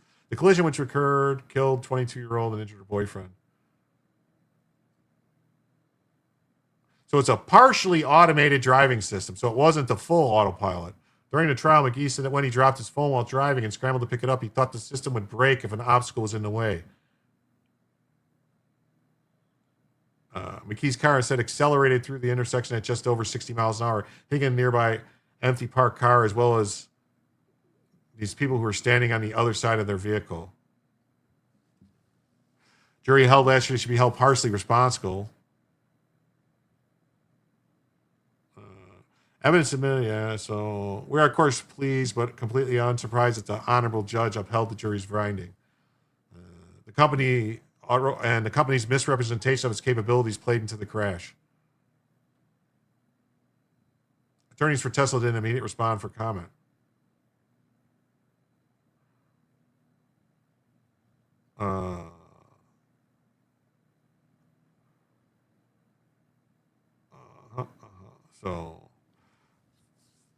Gibson Dunn, which represented Tesla, had argued the compensatory damage in the Florida case should be steeply reduced from $129 million to no more than $69 million, which would have resulted in Tesla having to pay $23 million.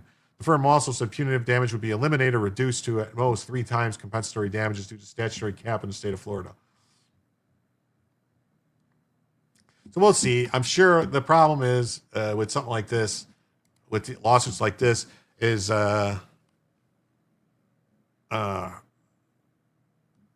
Mad Max mode will commonly go 10 to 15 miles higher than the speed limit. Hurry mode will go 8 to 12 miles per hour higher. Tesla is as unpopular as Trump. And in Miami? Oh, no, autopilot will speed if you tell it to. Crazy liberal judge, crazy liberal jury. My Tesla's New Teslas. Something else happened. That's what I'm saying. Maybe he hit the gas or something while he was driving. So autopilot is different than full self-driving. Supervised autopilot in old is basically cruise control for highway use, not to be used off highway. Oh, so that's what it was. It wasn't supposed to be used off highway. So it probably had a warning, and he wasn't on a highway. He was on a street in a city. So yeah, that's probably what it was. Like my Lexus has that like auto cruise control stuff, and it'll stop the car, it'll slow down, it'll accelerate, it'll do things, and it'll stay inside the lanes. But if you take your hands off the steering wheel, a warning comes on and it shuts off. You know, like if your hands aren't on the steering wheel, it shuts off on you and tells you, no, you got to keep your hands on the steering wheel at all times. Forget Donald J. Trump. Tesla is crap. Autopilot is dangerous. I don't know. You guys hear they're coming out with a new Tesla, a cheaper Tesla. They're going to lower the prices on Teslas. Try to make them more affordable for the everyday man. This story is very interesting. It says LA, the city of Los Angeles, sues Roblox. You know that kids game, Roblox, for grooming and exploitation as parents speak out about predators on a gaming platform. Los Angeles County has slapped Roblox with a lawsuit accusing the widely popular kids gaming platform of giving predators a gateway to groom and exploit children. So then why don't they sue the internet? Because the internet gives, I mean, like, I don't know, just off the bat, this seems like, how are they supposed to verify who's playing this game?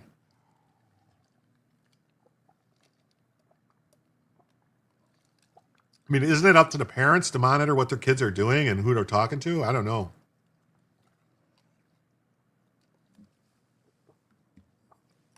Hey, Hedy Lamar is here. What's up, Hedy? Great to see you. The suit alleges that Roblox falsely marketed itself as a safe haven for kids while operating what officials called a breeding ground for predators.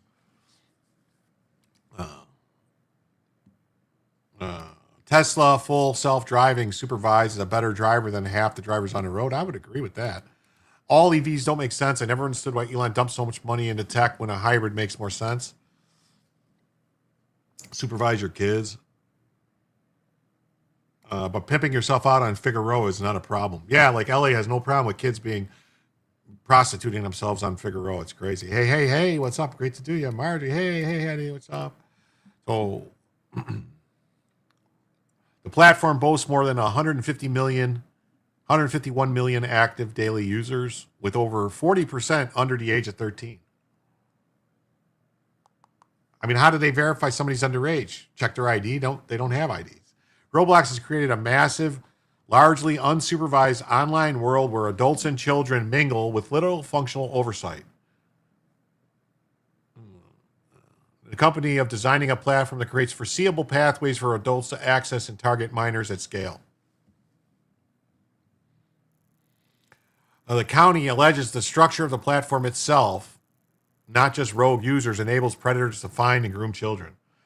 I mean, they can't. This might be a problem for them because Section 230 protects platforms from being held accountable for actions of users. They're gonna run right headlong into Section 230 of the Communication Decencies Act. I believe it's right. Communication Decencies Act. I think that's what it is. The suit filed Thursday in Los Angeles Superior Court bluntly claims that Roblox design makes children easy prey for pedophiles, arguing the company has failed to implement reasonable and readily available safety measures. Well, there's one thing you can do to stop all the predators is ban all Democrats from Roblox. Anyone who voted for Joe Biden is not allowed on Roblox, and that would solve the problem. Just like that. And arguing the company has failed to implement reasonable and readily available safety measures, including age verification. How do you verify that someone's underage? Default communication restrictions, meaningful parental controls, and effective reporting systems. Yeah. Hey, what's up, Effie? Great to see you. Since when does California care about kids?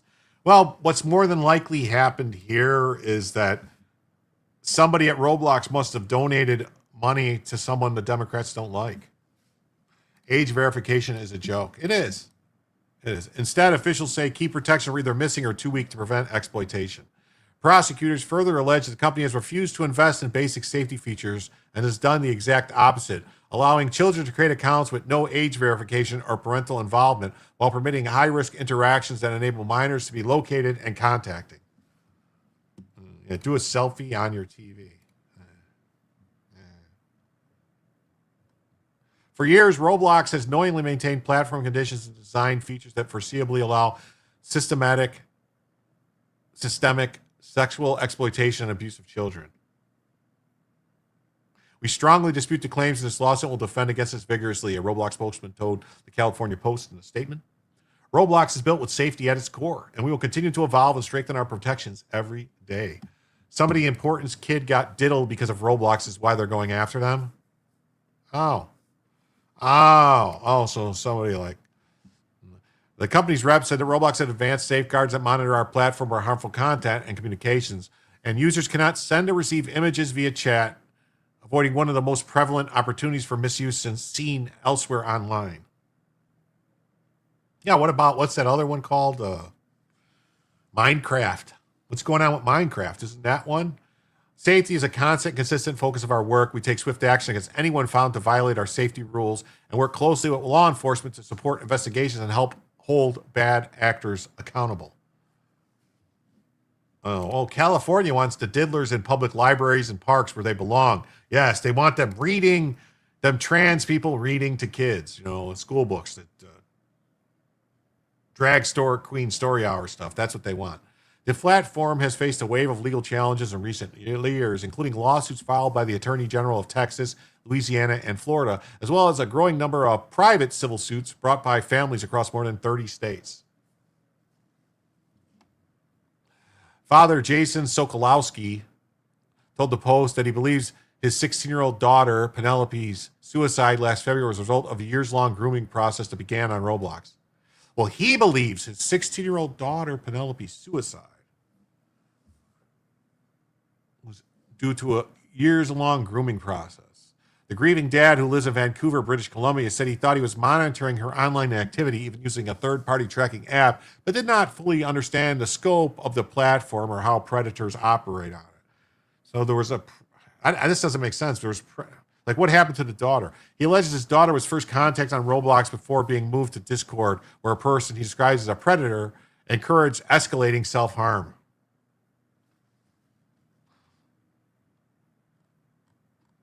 Well, this is a horrible story, but, after Penelope took her life, he said he discovered 2 years' worth of messages on her phone, including photos she had sent of herself cutting the predator's user's name into her chest. He believes she was targeted by someone linked to 764, which the FBI has described as a violent online group that grooms minors into acts of self-harm and violence. Oh, well, this seems horrible. That's horrible. They are grooming girls to do whatever it is they can get the girl to do, whether it's nudes or cuts or gore or violence. Ugh. So it happened on Discord, not the game. Yeah, seems like it happened on Discord. It's like open borders don't do the obvious to build the narrative more for oppression. Yeah. So, a year after his daughter's death, he blames tech companies for failing to stop predators from contacting children, arguing that the platform could mitigate this overnight if they chose to implement stronger safeguards. Is this why Discord is going to require photo IDs of everybody now on Discord? I heard that. Maybe that's why Discord doesn't Roblox have the equivalent of chat rooms? I don't know. I don't know anything about Roblox.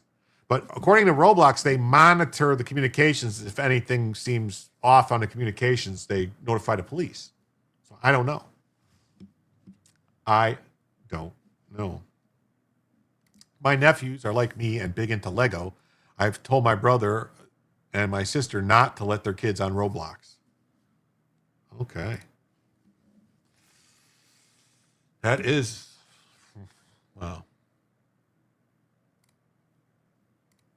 That's just, what is going on in this world that this stuff is happening? Seems like it's never ending. Hey, it's never ending. It really is. This is above my brain capacity. So this is Fox LA. It says Roblox sued by LA County over allegations of failing to protect children.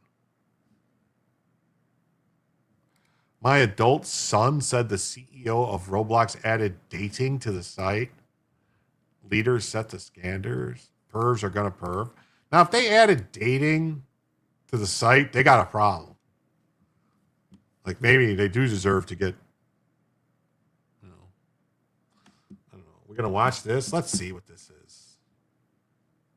Start your engines and get ready to watch the best racing around. Fox 13 is the home of the Daytona 500. Plus, we'll kick off the IndyCar season with the Firestone Grand Prix of St. Petersburg. NASCAR and IndyCar, all right here on Fox 13. New at 9, is your child safe while gaming online? LA County is suing Roblox, claiming the platform exposes kids to predators and explicit content. Fox 11's Rachel Aragon, she's live for us with what one expert says parents should be asking, and also Roblox's response. Rachel. The company itself, by the way, reports over 150 million daily active users. And get this, Marla, they say that about 40% of those users are under the age of 13. But the LA County here, they say there's not enough safeguards in place for that gaming service to protect children from being exploited. LA County officials say they're trying to protect children from online predators. It's why the county says it's suing the popular social media gaming platform Roblox. The lawsuit alleges children in LA County have been repeatedly exposed to explicit content and that the digital space has become a breeding ground for predators. All games are social. They're all social media. Clayton Cranford, founder of Cyber Safety Comp, says the risk in these kinds of platforms is not knowing who your child may be talking to. He urges parents to do their homework. I would ask some basic questions. Can my child communicate with strangers in this game? How does that work? I play this game called Fishing Simulator, and that's mainly the game that I play on it. Duke's father, Marcus, says while his 7th grader plays Roblox, he says he makes sure he's not communicating with strangers. We don't do social media. If there's any kind of chatting, it's just amongst his friends. In a statement, the company says they deny the claims in the lawsuit and says Roblox is built with safety at its core and that they continue to evolve and strengthen their protections every day. Hi. The lawsuit against Roblox comes on the heels of a landmark social media trial happening in Los Angeles that questions whether Meta's platforms deliberately addict and harm children. Parents have to take a front seat in control of their child's digital world. Just an open conversation at all times about, not just, what's online, but what he sees on television or hears about from his friends.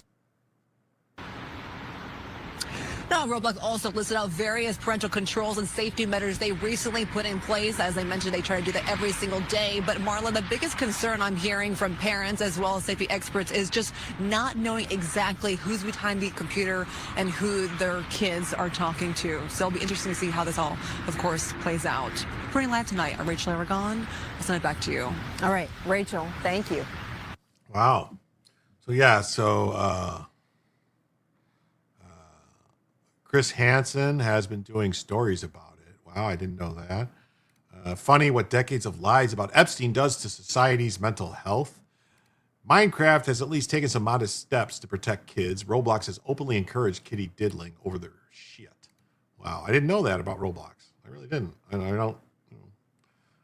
My grandkids are too young to play any type of video games or anything like that. So I pay attention to what they watch on YouTube. They have specific kid accounts on YouTube, so that supposedly they're YouTube, but I pay attention and watch what they watch, make sure that and he says it's like the Epstein has been normalized. We acting like it's 1996. Father is the problem. Yeah. His friends. Who are his friends? Kids are directed off Blowbox to Instagram, TikTok, etc. by predators. Hey, Greg McNeely says, greetings from Portland. Wow. Dumb's bit sensors be working OT. Dang, gag, nugget, dag, nubbit. Dang, nubbit. So they're suing. They're alleging the platform failed to protect children from grooming. Online gaming platforms being sued accused of failing to protect children. LA County announced a lawsuit accusing the gaming platform of endangering, exploiting children, and failing to protect them from predatory contact. Kids should be playing outside, not swiping screens. Yes, yes. Lawsuit alleged that children in Los Angeles have been repeatedly exposed to sexually explicit content, exploitation, and grooming. Well, didn't California just pass all types of laws that said it was okay for kids and adults? Like they made it like that guy Wiener, that guy that totally doesn't look like a predator with all his weird stuff, the gay guy Wiener that's into some weird shit. Didn't they pass laws about this stuff that basically like they decriminalized it? I could swear they did. I don't know. Hey, Gundam Zig's here, late as ever, but better never. Lady Bama's here. What's up, Lady Bama? And Gundam Zig, thanks for being here. So the company chose to put corporate profit over safety of children. It's always about, what about the children's? Children shouldn't be on there then. How about that? No children's. No children's. It also accused the platform of failing to implement effective moderation systems to keep children safe. The lawsuit was filed by County Counsel Dawn R. Harrison on behalf of the people of the state of California. This is not a minor lapse in safety. It's about a company that gives pedophiles powerful tools to prey on the innocent. How about we just arrest the pedophiles? Oh, California, they don't put them in jail. They give them like a year. That's it. Let them out. The trauma is horrific. Grooming, exploitation, and sexual assault needs to stop. The lawsuit's about protecting children from online predators. How about protecting the children from actual predators in real life? Huh, California?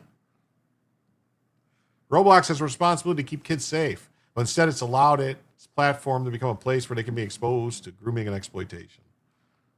The lawsuit highlights the alarming reality of what's happening with big tech puts profits over our children's safety, says Rafael Carvajal, director of the county's Department of Consumer and Business Affairs. Roblox has long been aware of that predators use its product to target and exploit children. It has failed to take the actions necessary to prevent this from horrific practice. Children are paying the price. I can say the same about the school system. The public school system has known for decades that predators become teachers and use their positions to exploit and groom, rape, harm children. The school system has done nothing about it. They've done nothing to change. The government who runs it has done nothing. These politicians have done nothing to stop it. They've encouraged it. They've increased it. They've offered them union protections and other things. Because if you think the story about the Catholic Church and the pedophile priests was insane, holy crap. Public schools are 10 times worse, and that's a fact.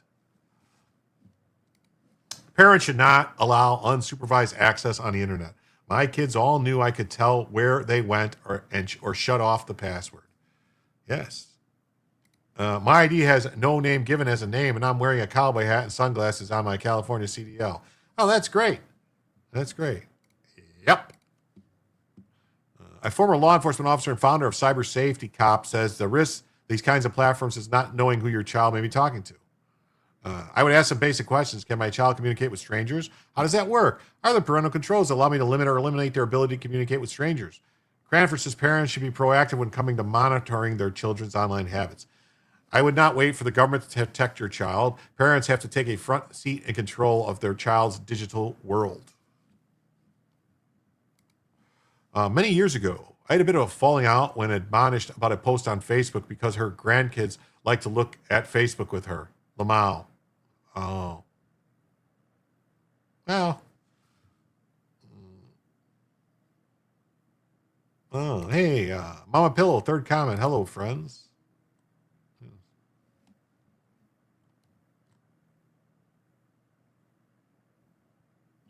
Good to see you, homie. Yes. Roblox responds. They strongly dispute the claims in the lawsuit and they'll defend it vigorously. Where's Tipper Gore when you need her? Oh, yeah. They can put the labels on it. They can put the labels on it. Yeah. Lamau. They can put the labels on it like they did in the 80s and 90s about the music. And then that just made the kids want that music more. That's what happened. The labels about like, ooh, adults this and that and la la la la la and explicit language. That just made the kids want it more. Nobody wanted the NWA. nobody wanted the NWA album, Straight Outta Compton that was radio friendly with, that was edited with all the swear words out. I look absolutely evil in my driver's license photo. Crypt in the ghetto tonight. Hey, what's up? How you doing, Jet? There's no one in the ghetto tonight? Wow. It is very, very slow in the ghetto, it looks like. Very slow. Yeah, have a beer on me. We have advanced safeguards to monitor harmful content. Safety is a continent's focus. I guess the 2 Live Crew, 2 Live Crew was another one. But yeah, it was NWA. 2 Live Crew, I think, was the one that they were mainly focused on. But it was rock stuff too. Like Tipper Gore was went after Kiss, went after, all the different, Slayer, Megadeth, went after all of them. First and second comments were yeeted about Portland and Oregon and foster care systems. Oh my God.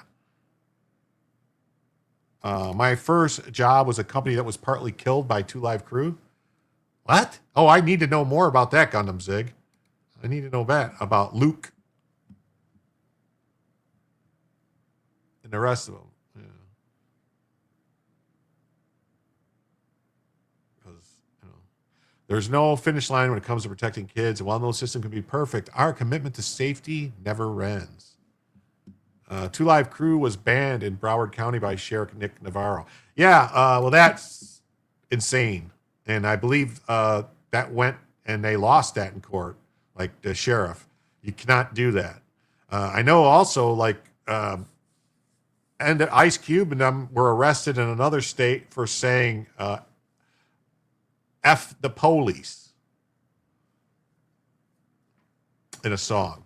Oh, wow. We've been going 2 hours now. 2 hours, 1 minute, 37 seconds. So that means I have to update the goal on YouTube and the YouTube thing. So I'll do that right now. That's what I'll do. I'll update the goal. I'll start another goal for 20 super chats for 1 hour. We got 1 hour left of the show unless we hit the goal. And we will do this and this and do this. This. Shoop. Shoop. Yes. We are currently $95 away from a second additional hour of the show. I didn't even check. Did someone asked about PayPal, and I didn't notice if anyone did a PayPal.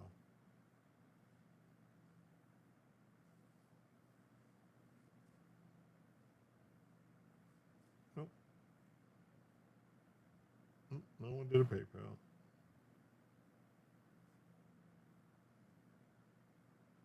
Okay.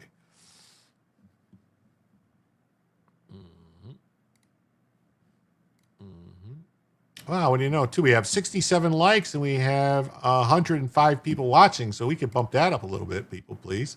Just remember, when in doubt, to please hit like and subscribe, and to please hit the like button. Remember, please hit the like button. And then, Joe comes in, let's see here, and says, 2 Live Crew made the song Banned in USA, Born in USA sampling. Rally Time. What's up? Rally Time. Rally Time. That's right. And that means we are now $93 away from a second additional hour of the show. Save that. Put that up there. Do that. And yo, what's up, all? Great to see you, Jet. A Florida store, go figure, sold a copy of As Nasty as They Wanna Be to a kid. Mama heard. She went ballistic and sued. Whole chain pulled at the height of popularity when we could sell has two sticker and ID. Wow. Wow. That's crazy. Rest in peace, Corey Washington. YouTube hates my comments. Company pretty much lost the suit. So by the numbers, Roblox have reported 151 million active daily users. Well, that's crazy. Yeah, so basically, same thing here from NBC Los Angeles. LA County files lawsuits against Roblox. All right, and then we got this story, which everyone will like. The FCC is investigating ABC's The View over a possible violation of the equal time rule.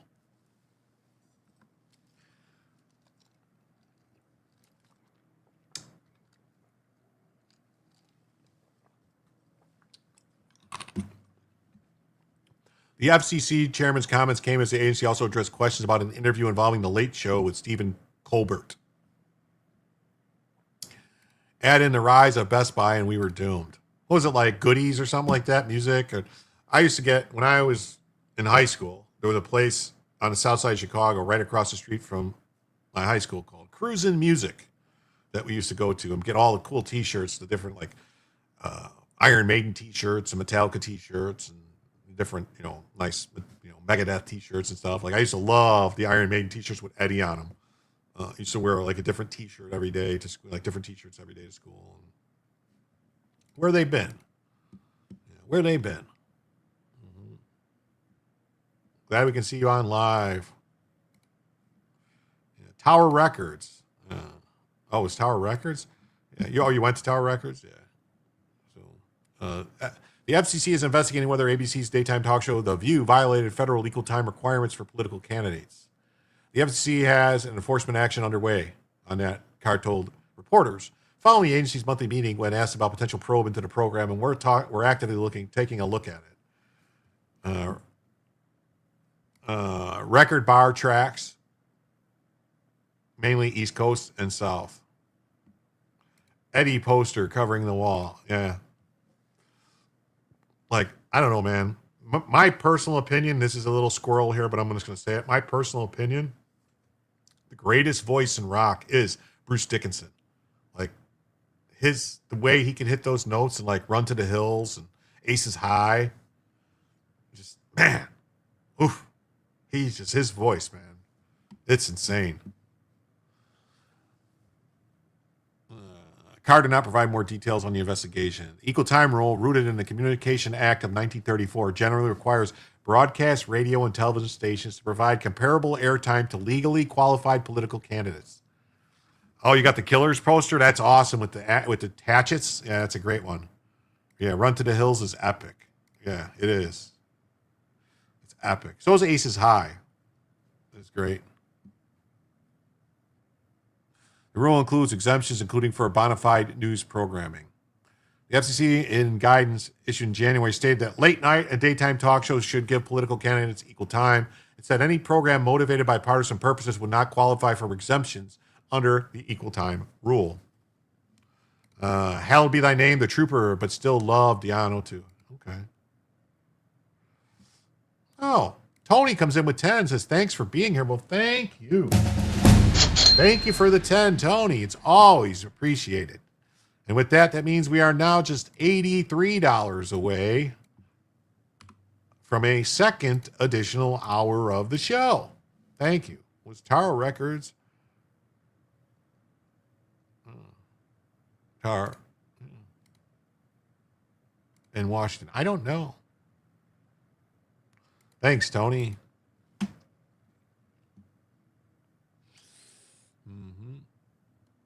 Carr previously signaled interest in reviewing the show's status under the rule. In September, during an appearance on the Scott Jennings show, he said it would be worthwhile for the FCC to examine whether the View qualifies as a bona fide news program and would therefore be exempt from equal time requirements.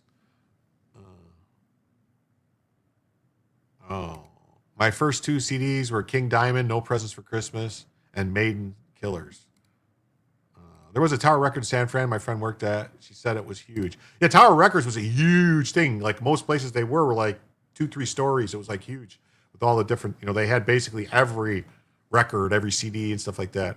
And, Sacramento, California, where they started. Potentially, I would assume you could make the argument that The View is a bona fide news program, but I'm not sure about that. And I think it's worthwhile to have the FCC look into whether The View and some of these other programs still qualify as bona fide news programs and therefore exempt from the equal time rule. I don't think The View is a bona fide news program. It's a fucking partisan hack program. Carr's comments came as the agency also addressed questions about an interview involving The Late Show with Stephen Colbert. The chair said the FCC did not censor an interview between Colbert and Texas Rep. James Tallarico. Texas state rep. Yeah, it's an opinion show. It's not a bona fide news show.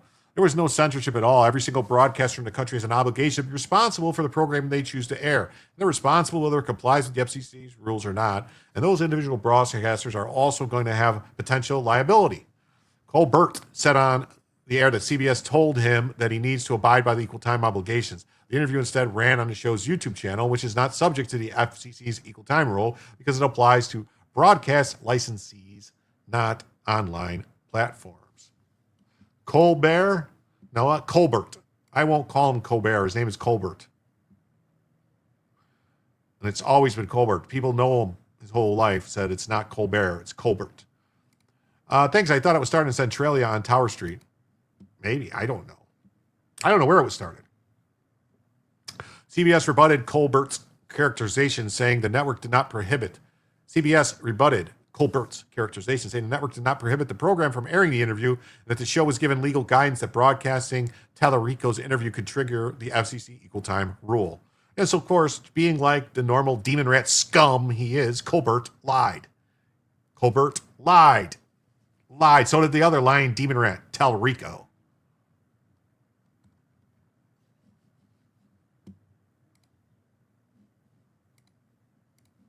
Here's Spectrum News says, FCC chairman says agency investigating ABC's view over equal time rule. So they are requesting over a possible violation that the broadcast station gives equal time to political candidates. I shook Timberwolf hand in an elevator in the 90s working with CP in Portland or Pioneer Courthouse Square.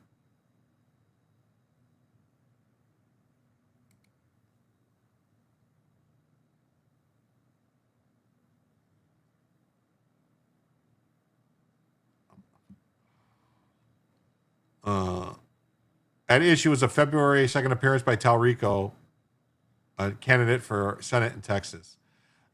So they have an enforcement action. So Tallarico, candidate for Senate in Texas, appeared on The View on February 2nd. U.S.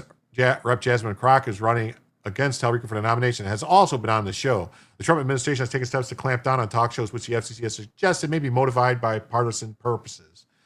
Earlier in the week, late-night host Stephen Colbert said CBS executives had pulled an appearance by Tallarico on his program over fears it ran afoul of equal time provisions. That's not Poppy Bush, Capitol Police. Okay. Oh, so Timberwolf was his. Was that Timberwolf was his call sign? The FCC has not been presented with any evidence that the interview portion of any late night or daytime television show on air presently would qualify for bona fide news exception. Oof, oof, oof. The FCC has not responded to a message seeking comment on the viewer Colbert's show. On Wednesday, Carr said watching the fallout from Colbert's characterization of what happened with Tallarico was probably one of the most fun days I've had in the job. Adding that the candidate took advantage of the media attention apparently for the purpose of raising money and getting clicks. The equal time provision applies only to broadcast, not streaming or internet platforms. Colbert later posted the Tallarico interview on YouTube, where it's been viewed more than 7.5 million times, several times more than what the CBS program draws. Tallarico reportedly that he raised $2.5 million in campaign donations in the 24 hours after the Colbert interview. A spokesperson for The View on Thursday declined to comment on Carr's statement. CBS said Colbert was provided legal guidance that the broadcasting the interview with Tallarico could trigger the equal time rule. Colbert said on the show Tuesday night that while Carr said in January he was thinking about getting rid of the exemptions for late night talk shows, CBS generously did it for him. I think Colbert is a liar. Yes, Colbert is a liar. That's what it is. Colbert's a liar. Colbert's a liar. And the Hollywood Reporter says, Brendan Carr says the FCC has initiated enforcement proceedings over the View equal time rules. Well, good. Make them squirm. Make them squirm. Especially since Whoopi Goldberg and the other one on The View, another one on The View. What was her? Two of them on The View, I believe, were in the Epstein files. Okay. This is kind of weird too, because we were talking about stuff earlier. Now let's look at this. New Jersey Catholic Diocese agrees to an $180 million settlement with survivors of alleged clergy sex abuse. That's right. So the pedo priests, they're going to pay out $180 million. The Camden Diocese settlement surpasses earlier Boston and Philadelphia agreements, but remains smaller than the Los Angeles $880 million deal. New Jersey Catholic Diocese has agreed to pay $180 million to settle clergy sexual abuse claims involving hundreds of survivors, closing a long and contentious chapter in the New Jersey's reckoning with church abuse. In Rain Man's voice, Colbert's a liar. Colbert's a liar. Colbert's a liar. Dang it, that hurts me. I'm Catholic. I'm Catholic too. It doesn't hurt me because they should have never allowed this to go on the way they did.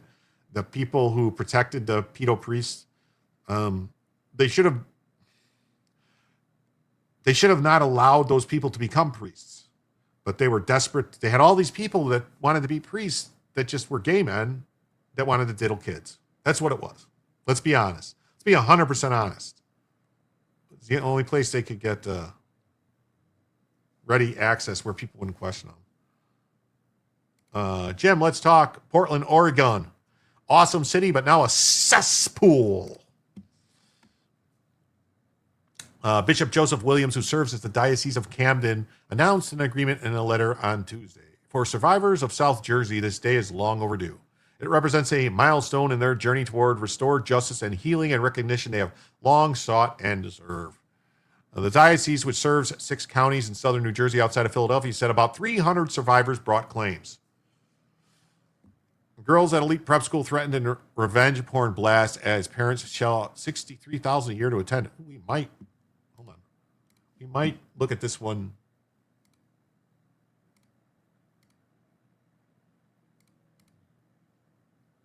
We might look at this one next. After this story, I mean. Attorney Greg Gianfocaro, who represents victims in the case, credited survivors' persistence in reaching the agreement after years of litigation. Through him, with him, in him. It hurts me because I feel people judge all for the deeds of one. No. It's just, I blame the Pope. I blame the people, the church, what's it called? The paraclete, the paraclete, right? That's the people who they set up this whole thing to bring these to try and restore these priests and then send them back out to do it again. I think it's called the Order of the Paraclete. And that's exactly what they do. They have a whole order where they bring all these priests and they hide them and they make them take drugs and, basically, and then they still, saw an interview of our Catholic Church historian who was able to tie the 20th century growth of gays in the priesthood to 1920s co-intel communists plan to break the church in the U.S. It's possible. Vatican II, yeah. How long are we going tonight? Just joined again. What the F? Well, that's totally up to you guys. Right now we have about 40 minutes left. About 40 minutes unless we hit the second goal for another hour, which is $83 away. We're $83 away from adding another hour. I'm no Pope Catholic, especially this one and the previous one. Yeah. The last Pope, as far as I'm concerned, was Pope John Paul II. After Pope John II passed, I don't really recognize any of these other popes. Pope Francis, Pope Benedict. I don't recognize them. And this commie one we got now, don't recognize them. It's the way they covered for them and transferred 3 to a new duo is. Yeah, that's what I'm saying. Oregon's on purpose special care system sucketh, abuse abounds. Yeah, like cops getting promoted after messing up. Yeah. Com in turn, Communist International running on Moscow. Yeah, I knew what you meant. I knew what you meant. I knew what you meant. I knew what you meant. I knew what you meant. What about Wapner? Gotta watch Wapner. been an extremely long and arduous battle. The $180 million figure surpasses earlier settlements in Boston, which were around $180 million, but smaller than the $880 million. I liked John Paul, only Pope to visit Puerto Rico. Yes. Well, the Camden Diocese filed for bankruptcy after New Jersey relaxed its statute of limitations, triggering a wave of lawsuits. In 2022, the diocese agreed to pay $87 million in a previous settlement involving roughly 300 accusers. Victims' attorney said the newly announced $180 million total includes those earlier funds. Oh, so it's just they added $100 million to the $87 million, basically. The agreement must still receive approval from a bankruptcy court. The settlement comes as New Jersey Supreme Court has cleared the way for a long-delayed state grand jury investigation into a decades of alleged abuse by clergy to move forward.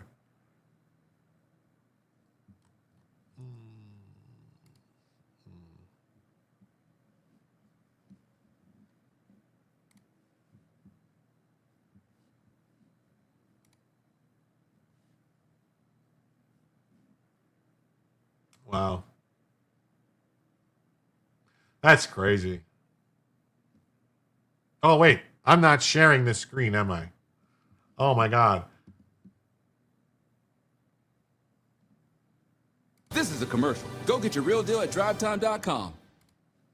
And breaking tonight, the Diocese of Camden announces a settlement with more than 300 sexual abuse victims. Bishop Joseph Williams shared the details in a letter to parishioners. The proposal calls for a $180 million trust fund to be established for the survivors of abuse. The settlement, which still has to be approved by the bankruptcy court, resolves all claims of abuse against the diocese. The Diocese of Camden was on one of many across the country to file bankruptcy, following several allegations, that is, of sexual abuse. Now, in the letter, the bishop also called the abuse a grave sin and a devastating betrayal of the trust the survivors placed in the church they loved. That's right. 110% right. Yes.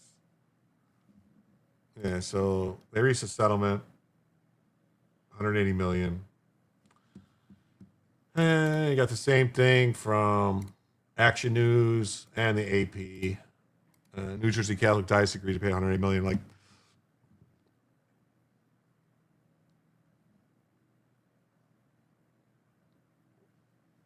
it's a horrible thing, and the people that covered it up are just as responsible, in my opinion, just as guilty, and should burn in hell, just like the priests who did it.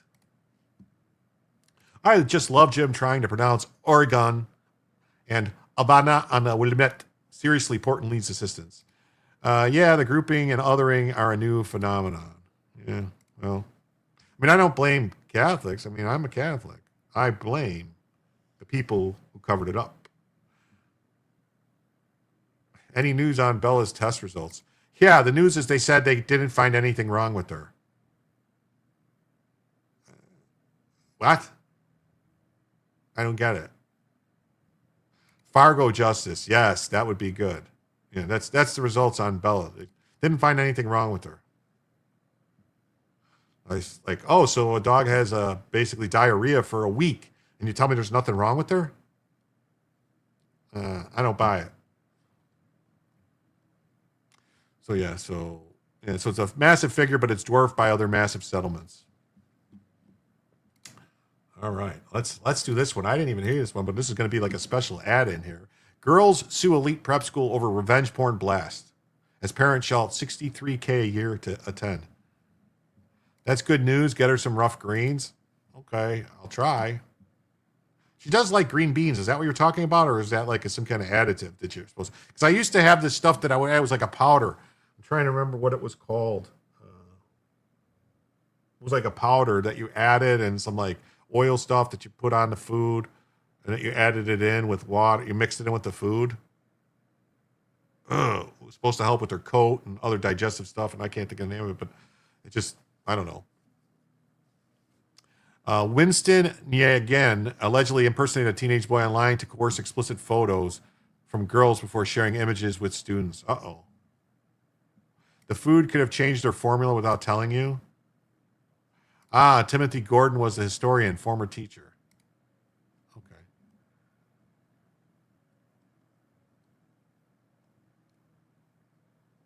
Oh, what's it say? So, House passes bill targeting revenge porn and AI-generated deepfakes. Is this an old story? Texas high school student joins Fox's friend to discuss the House passing a new bill to criminalize the sharing of non-consensual. I think we'll look at this. Supplemental powder, good for our digestions.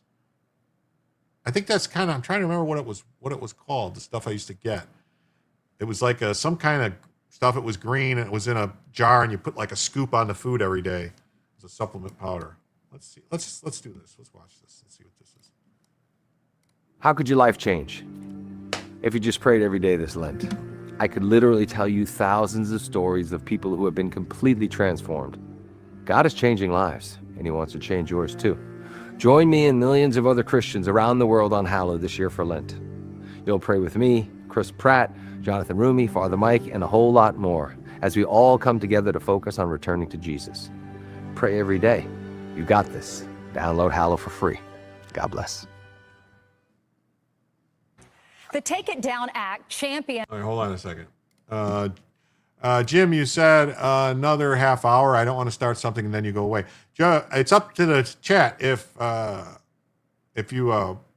chat wants another hour and they pay the money and we're $83 away. I mean, I'm probably not going to end immediately at the 3 hour mark, but Rough Greens, I think, is the name. That might have been the name of the stuff. I'm gonna have to look at it. Rough Green sponsors Chicks on the Rights. Maybe they will sponsor you. I doubt it. I don't have enough viewers to be sponsored. That's nice. It's just a prayer thing. That was nice. That was nice. Mark Wahlberg is a really Catholic type of Catholic. And by First Lady Melania Trump and Senator Ted Cruz, now headed to the president's desk. Its purpose to protect people like Texas teenager Elliston Berry, whose classmates spread AI-generated graphic images of her on the internet when she was only 14 years old. And she joins us now. Hey, Elliston. Hi. Hi. This is an exciting day. We've interviewed you several times. You've been working on this for a long time. How are you feeling? I am feeling amazing. It's so glad to be back to share the good news that this bill has finally passed. Well, I know you sat next to Melania when you were at the joint address, and you worked with her on this. Tell us what happened to you. Tell us your story. Well, just in October 2023, I was a victim of AI crimes. A classmate created AI nudes of not only me, but my entire friend group, and he proceeded to share these images through Snapchat. He has tormented me, and he continued to torment me for a week. And because there are no laws that regard AI or AI nudes, he could not be punished. So I've had the opportunity to work with Senator Ted Cruz and Senator Amy Klobuchar and the amazing First Lady in order to write up and pass this Take It Down Act. Yeah, it was a bipartisan bill. You get support from both sides because most of the people that are in Congress are parents and they don't want this to happen to themselves. All right, so I got a question. Like I understand where they're going with this, and I understand a lot of people think it's a problem. I just think it's like, so what's next? If somebody draws a picture of you and they're just really good at an artist and they could draw a picture of you that looks like you could say that it's a deep fake? Melania has been working on this for a long time. Marty Kemp tried to claim it. And now she is an influencer in Georgia. Yeah. I don't know. Or their children. But for a while, this was happening before we really knew a lot about AI, and we didn't know this was possible. So I'm sure when these pictures are passed around, I'm sure people at school or even... Like, I don't know, were these actually AI? Because I didn't think AI would draw nudes. I thought all the AI models won't do nude pictures, I thought, first of all. Second of all, was this just like somebody photoshopping their heads on bodies? Is that what we're talking about here? I don't know, man. We're starting to get like really into violating First Amendment territory. You know, artist expression. Art is an expression. Art is in the eye of the beholder. I mean, they said that creating Piss Christ, remember, was protected speech. Just saying. I don't know. I mean, granted, I think this would suck if it happened to you. And I would want it to happen to anybody.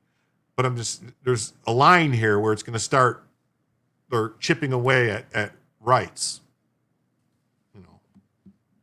And people you don't know thought y'all really did pose nude. Yes, exactly. And when this first happened, hadn't even heard of this concept.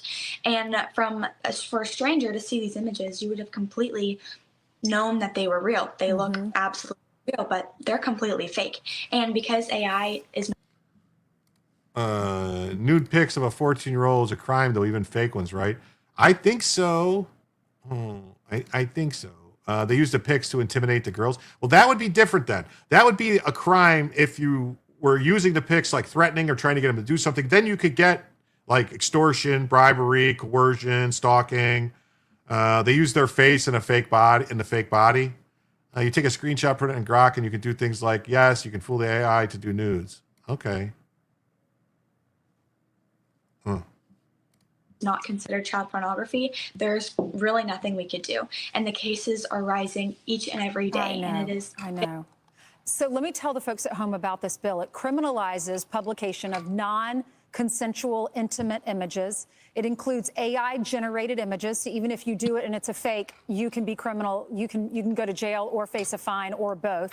It requires sites to remove the imagery within 48 hours. How long did it take for Snapchat to remove your images? It took 9 months. Why did it take so long? And then how did you get them down finally? Well, I'm just a normal person. I live down here in Texas. Me and my friends, we are just normal people. So when this first happened, we didn't know what to do. The school wasn't listening. The police didn't know what to do. It was really just, it was out of control. And we had reached out to Snapchat multiple times, but because we are just normal people, our request was not being heard or not being listened, because then again, we are just normal people. But it wasn't until we got in contact with Senator Ted Cruz when his office was able to get in contact and finally get the images off of Snapchat. What are your friends saying? I mean, you're a hero to many people who have been through this. What are they saying now? Well, they're just so proud of me. I mean, I wouldn't be able to do it without my friends, without my community, because they've really pushed me to really just be out there and to fight for what's right and fight for justice, but not only for my friends, but for all the other victims. Yeah, and are the pictures still out there on other sites? That we do not know. All we know is that it's completely off Snapchat, but whoever has those images and has them on their phone or has sent them out even without me knowing, they could still possibly be out there. Oh my goodness. Well, thank you so much. Are you going to go to Washington to celebrate this? I really hope so. That's the goal. Yeah. How many people around the country do you know offhand have been affected by this? I couldn't even count. I mean, there was a study done that just within the past 6 months, the rise of AI crimes have grown 700%, which is absolutely ridiculous. So the fact that we have this passed and we have this implemented, we're so glad it's going to. Okay, so there's that. So I want to read this other story though about the teenage girl. So let's go. Ainsley is so weird. Her head is in the clouds. You know, she just recently married Sean Hannity. Sean Hannity and Ainsley just got married, like maybe 6 months ago. I'm a free speech absolutist, but this is not about speech. Well, I mean, speech has to do, it's not just words that come out of your mouth. The original freedom of speech had to do with, publishing, printing things, writing letters, printing stuff to paper. It's all intertied together. So it is kind of about speech. If somebody publishes it or creates something, art, I'm just saying, I don't know. I know people love her. I just don't get the appeal. Ainsley is with Hannity. Yeah, they just got married 6 months ago. It was a very nice wedding. So, two teenage girls say a former teacher linked to a $63,000 Brooklyn private school threatened them with revenge porn blasts, exposing new images after allegedly coercing them for explicit photos, according to a newly filed federal lawsuit. Well, why? Where is the Attorney General of New York? Why isn't she going after them and arresting this guy? This seems like a crime. If teenage girls were getting naked pictures taken of themselves, that's child porn. That's coercion. That's grooming. That's all these things. Where is fat ass Letitia James? Why isn't she doing something? Where is Alvin Bragg? Where are all these people? Maybe stop trying to hunt down your political opponents and actually go after fucking pedophile criminals like this guy. Ainsley and Hannity both divorced their spouses and hooked up at Fox News. Yes. Hannity, the karate master, she'll be safe with him. As I said about Lemon, your constitutional rights only expand as far as not to infringe on the same rights as others. I agree with that 100%. All I'm saying is when you're talking about like an AI image, what if it just looks like the person and it's not intended to be a person? What if you just create an image and it's someone else? All right. But the person goes, that kind of looks like me and I want this. That's what I'm getting. Like, this to me, slippery slope type of thing. That's all I'm saying. I don't know. I'd have to know more about it. I have to see how it's enforced. I always worry about them taking something that, like the pathway to hell is paved with good intentions. I always worry about where this is going to go and how it's going to be used to screw over somebody who didn't intend on doing what they're claiming they did. That's all. Why isn't the teacher suspended? Why is the teacher in jail?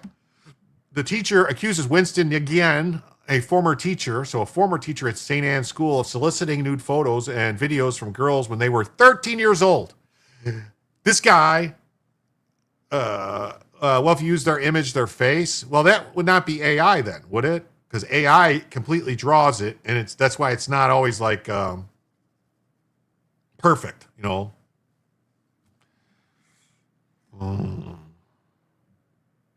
This would should be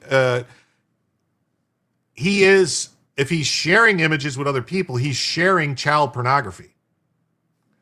He pleaded guilty last year to a felony charge and multiple misdemeanors and is now serving a 7-year prison sentence. Oh, okay, he's in prison for 7 years. Jen Pop for this teacher. 7 years. This should be longer. The civil complaint filed Thursday in federal court names St. Anne's Schools, several administrators, and Nguyen as defendants.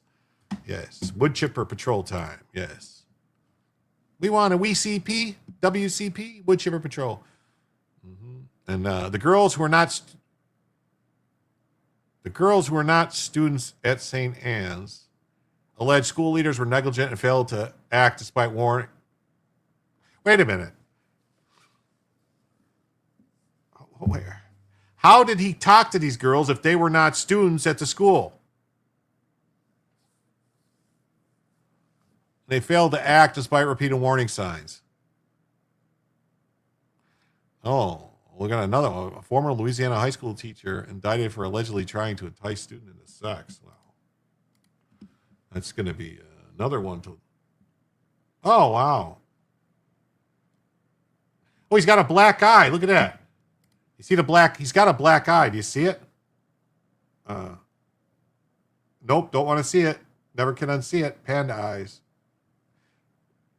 Yeah, looks like somebody busted him in the face, like he might already got a little prison justice. He was arrested June 24 outside of Brooklyn Heights campus. He pled guilty to using a child in a sexual performance and 5 misdemeanor counts. St. Anne's, an elite private school that charges $60,000 a year or more and is known for high Ivy League acceptance rates that include celebrities, artists, and Wall Street executives. It's off to jail with both of them. Yeah. Has been surrounded by scandal for 2 years. The lawsuit marks the first time some of Nguyen's victims have publicly shared their accounts. He must have stopped a fist with his face. Yes. He must have interfered with it. It's into the chipper with all of them. He must have gotten in the way of somebody that was just, like trying to show him some dance moves or something.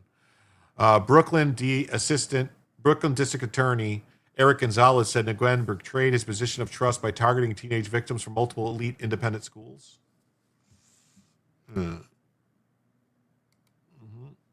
According to prosecutors, Nguyen used his messaging app Snapchat to pose as a teenage boy and engage minors in sexually explicit conversations, persuading them to send nude images and videos. The victims were between 13 and 15, and the crimes occurred between October 22nd and May 24th. Yes. Maps go on the wall. That's where you're supposed to put your maps, on the wall. That's so everyone can see the maps. You put them on the wall so everyone can see them. That's where they belong. They belong on the wall. According to the complaint obtained by the New York Times, the girls say they felt pressured to comply because they believed Nguyen was a peer with social influence connected to St. Anne's students.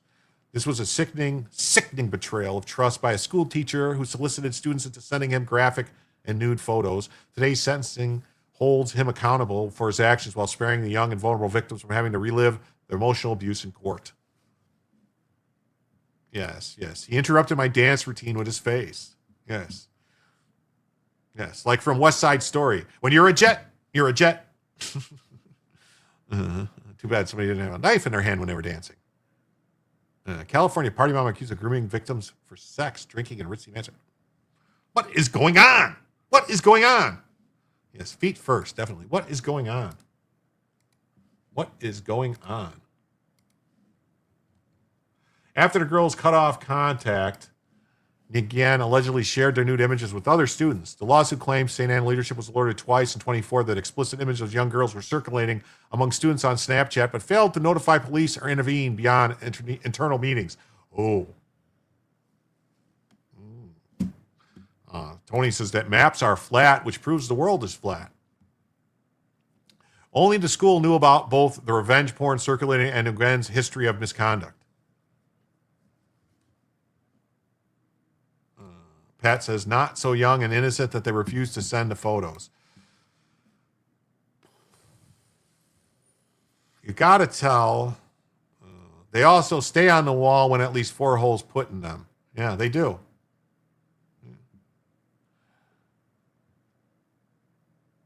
What is disgraced teacher accused of using Google Docs to groom underage student before let's... What is going on? I mean, this is like the 4th story in a row. Sal Mineo would have fit right in. Maps are the next acceptable DSMR, but psychiatric Bibles, delusional pedo shit. Remember the Reimer twins. Yes, yes. Oh my God. This is nuts. I can't believe this is turning into this night. St. Anne's administrators knew when Nguyen was hired in 2020 they had previously served time in prison. What? New York Times reported in December that at least one staffer warned against hiring again, citing his criminal history involving financial exploitation of an elderly couple. Again, had initially been hired as a clerk before becoming a middle school math teacher. Oh, well, because they just figured he was Asian, so he's got to know math. Is that it? Racist. School officials allegedly knew he slept on campus, gave students gifts and snacks, and searched for students on social media. What? That's what I said. Yes. He served time in prison. Let's hire him to be around kids. Parents, teachers, and students who raised concerns were allegedly dismissed or shamed for being racist or not progressive. Oh, yes. You're not progressive enough. You don't tolerate pedophiles. You're just not progressive enough. What is wrong with you, bigot? You're bigot against the otherwise attracted, I guess. Abolish the Department of Education and the Teachers Union. The public sector's union should be banned. This is not a public school. This is a private school, super expensive, very elite. Like, yeah. According to a report from a law firm that was commissioned by the school, Nguyen is the son of Vietnamese immigrants. Ah, there you go. Pedos are very good at social engineering, a.k.a. manipulation. Yes. Another one?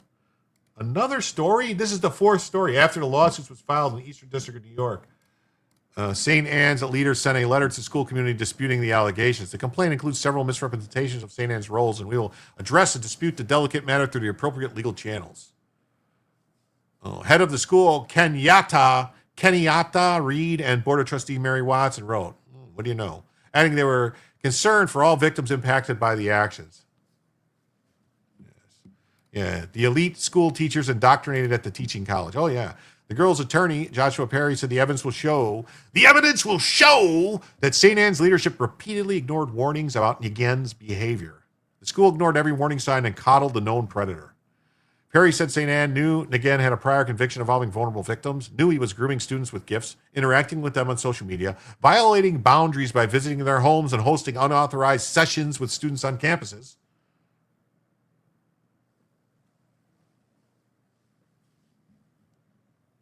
Honestly, love the shirt, Jim. This is just a Columbia habit shirt. I'm sorry, I'm saying a Columbia one. It's a habit shirt. It's just habit. Habit.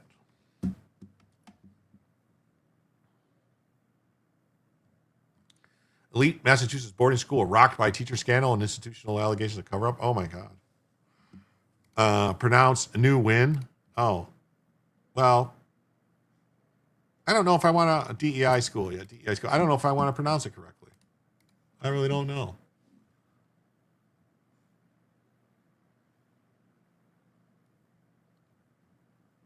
These aren't just my guesses. The school's own internal investigator, the law firm de Beauvoir and Plimpton found all these facts, but the school refuses to accept any responsibility. Perry also pushed back and suggested the harm to his clients is merely alleged, noting Nguyen's guilty plea. It's not just alleged that he pled guilty. Jane and Joan's impact statements were read at his sentencing. Perry said the girls identified court filings as Jane and Joan were deeply traumatized. Oh, Texas substitute teacher charged with. This is what when I was talking to you guys and I said about the schools being worse than the church. I mean, look at this. Texas substitute teacher charged with child sex offenses. All right. Elite Massachusetts boarding school rocked by teacher scandal and institutional cover-up allegation. Former Missouri substitute teacher gets 10 years for trading students money, drugs for sex. I'm bored of peace going to good logic, Joe. Oops. I don't know what that means. Disgraced teacher accused of using Google Docs to groom an underage student before alleged sex crimes. I mean, these are all stories that are new stories that they're linking to. California party mom accused of grooming victims for sex drinking in a ritzy mansion. That one wasn't really teachers, but I mean, it seems like a problem, right? It seems like we have a problem here.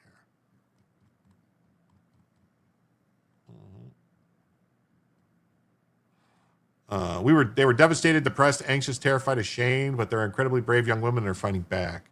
The scumbag's attorney, Frank Rothman, told the New York Times his client is penniless and incarcerated, but acknowledged the potential liability for the school. At a minimum, they should have stopped to think, is this the man for the job? St. Anne has faced previous sexual misconduct allegations. Oh, what do you know? In 2019, the school acknowledged 19 former staff members may have engaged in inappropriate behavior with students. 19 former staff members at this school may have engaged in inappropriate behavior with students. What does that mean? What does that mean? I think it means that the school system is a 10x worse problem than the Catholic Church ever was. Statements from the girls were read at a sentencing hearing. Photos of me as a naked preteen will forever be on the internet. You ruined my life, broke my ability to trust, and hurt any chances at loving myself. Yeah, baby Bella and little Bella. Yes, laying with each other. It means the parents supporting the school are even worse than the school leaders. Yeah. It should be 0. It should be 0. You're right. That means Unloaded Magazine. That means Unload Magazine. That means you're an idiot if you send your kids there. Yeah. Perry said he hopes additional victims will come forward, but accused St. Anne's of discouraging them. St. Anne's has a track record of bullying and intimidating victims, but Jane and Joan are fighting back, and other young women can too. Yeah, well, I'm sure they do something like, well, if you sue or say anything, then your other kids can't come here. Good. Close the school down. Like, why isn't Letitia James shut the school down? Like, they should be in there. What is she fucking doing? Get in there and kick some ass. Perry said he's seeking accountability from St. Anne's leadership, accusing the school officials of minimizing responsibility. St. Anne's turned a predator loose on Brooklyn's children. They don't get to hide in their ivory tower.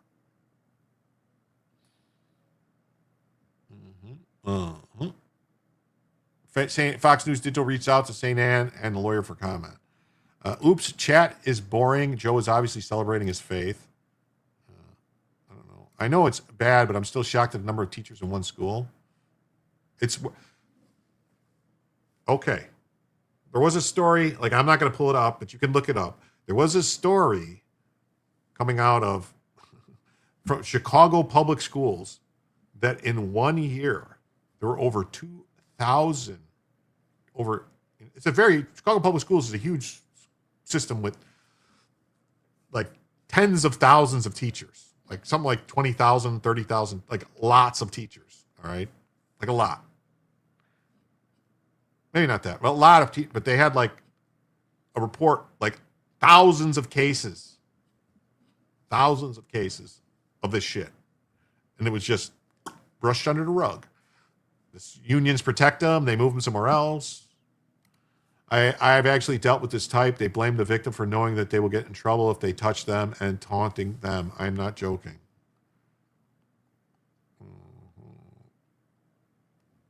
It means the hiring department had a lousy employee. Teachers union. Yeah, teachers unions are a major problem.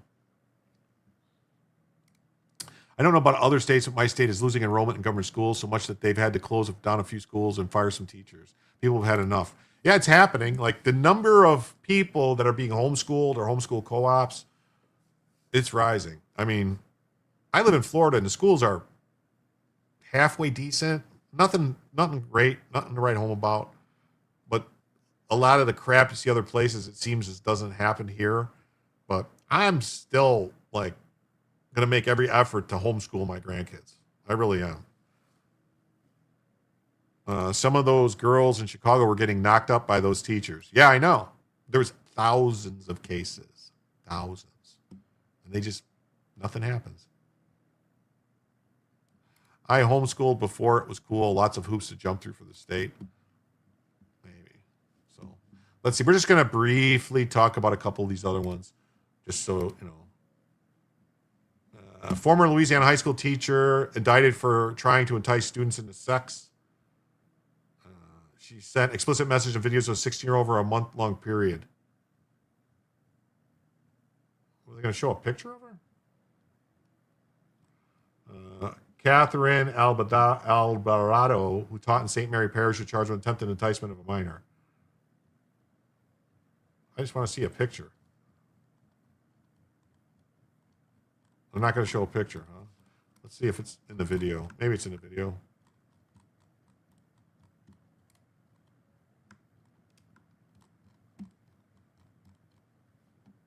West Virginia teacher fired after arrest on child sex abuse charge. Let me see if I find a picture. Is this going to be? No, it's not going to be it. So let's see. Catherine Alvarado. Let me look it up. I want to see what she looks like. And there's a reason. There's a reason why I want to see what she looks like.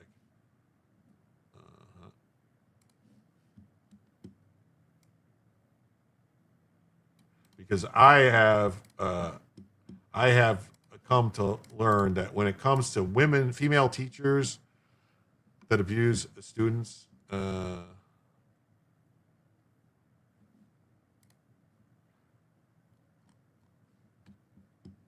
that depending on how they look is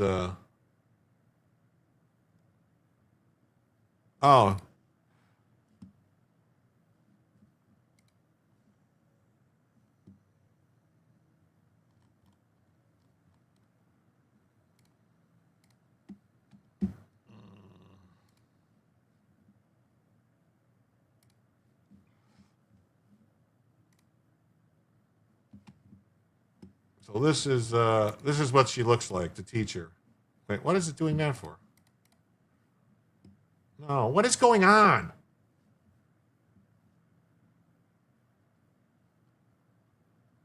That's what she looks like. It says. This is another one. Former Louisiana high school teacher Catherine Alvarado. Oh, this is her, the blonde. Why does it look completely different, the two pictures?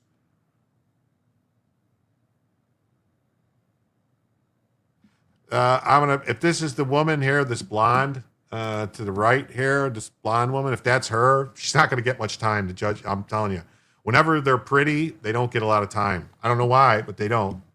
They don't.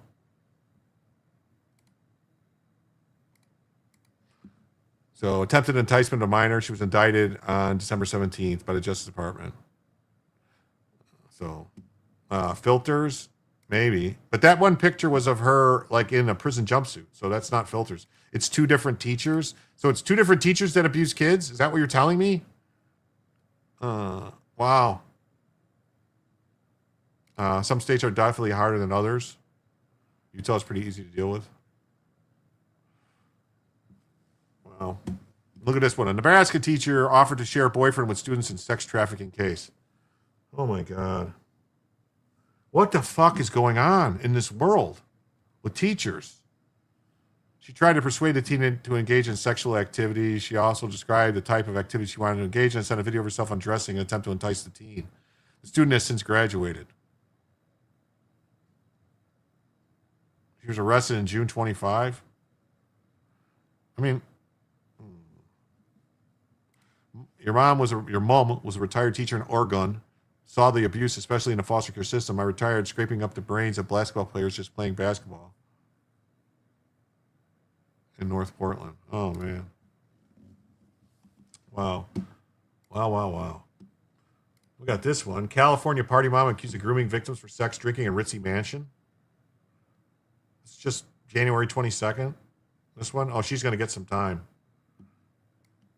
63 counts. Wow. Let's see. Following Jesus was never meant to be done alone. Iron sharpens iron, you know. What's up, Mark? Is this your way of asking me to join you on Hallow again this year? It is. Awesome. Got to stay prayed up. Isn't that my line? I thought maybe this year I could do it. No? Oh, hey guys. Sorry, I must have forgotten to silence my phone. I was just praying. Classic Jesus. That's why we're calling. Hallow? This Lent? Absolutely. Sweet. Pray every day this Lent on Hallow. Stay prayed up. Stay prayed The up. slow pace of Shannon O'Connor's trial shifted into high gear Monday. For the prosecution, they're saying time's up for Shannon O'Connor and the party's over. It's time for trial. The 48-year-old O'Connor had seen... All right, so yeah. Yeah, so let's go. So you guys see all the stories here. So disgraced teacher accused of using Google Docs to groom underage student for alleged sex crime. Former Missouri substitute teacher gets 10 years for trading students money and drugs for sex. Elite Massachusetts boarding school rocked by teacher scandal involving groom students while leadership failed to act. It's just non-stop, man. Non-stop. All right, non-stop. And something's got to happen. All right. And then Trump accuses Obama of leaking classified information on aliens to the public. All right. Now, I don't know if you guys know this, like I said, I think at the beginning of the show tonight, it means either one of two things. Either there are aliens and they know they're aliens and that information is going to come out, or there's going to be a war or something. They romanticized the case with the teacher and student that got married after she got out. I can't remember the name. She died of cancer a couple of years ago. Yeah, name was Nancy. No, Nancy. Nancy Gilmado, Milando.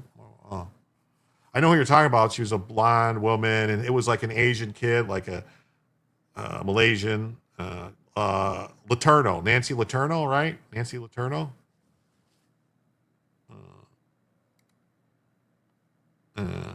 Nancy Letourneau, yeah.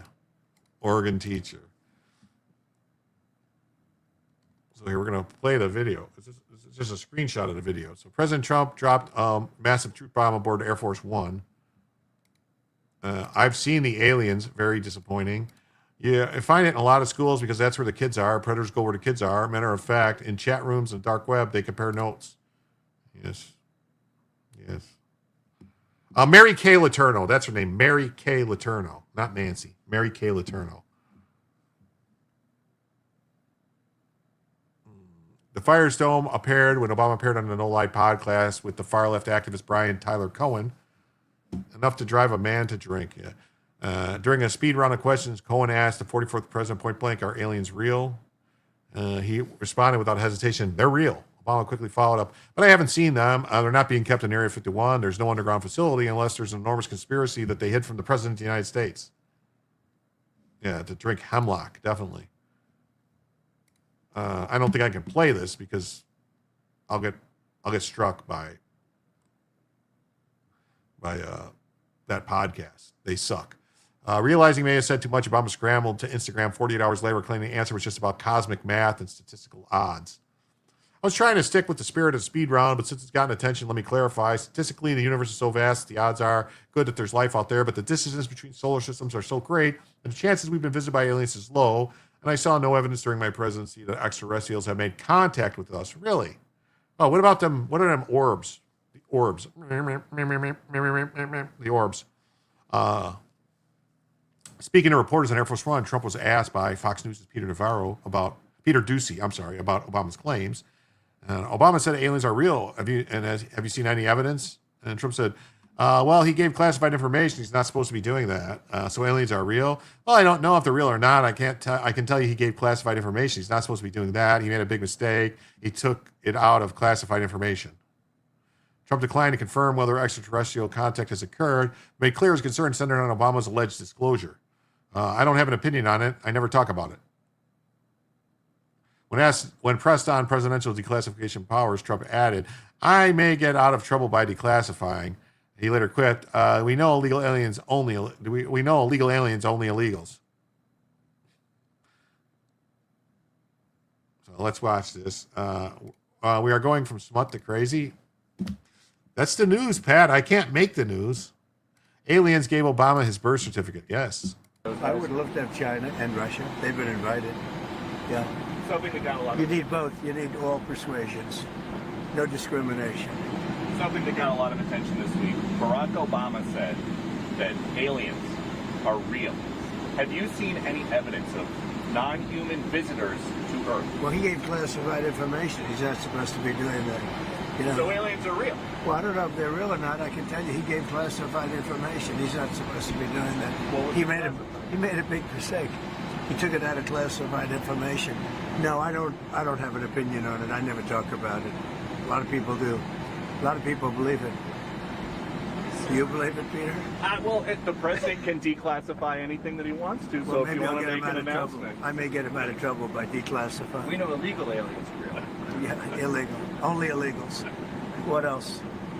Aha, get rid of all the Based on illegals. what you've been told.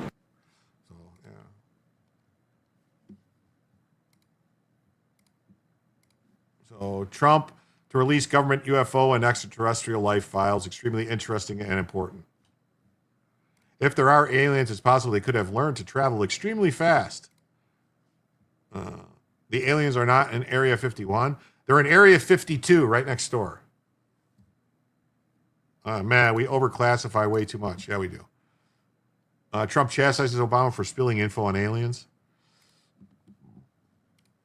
So President Trump announced on Thursday that he will order top administration officials to identify and release government files related to UFOs and aliens. I thought we've done this already. Feels like we've done this already. Didn't he do this in his first term? Based on tremendous interest shown, I will be directing the Secretary of War and other relevant departments and agencies to begin the process of identifying and releasing government files related to alien and extraterrestrial life.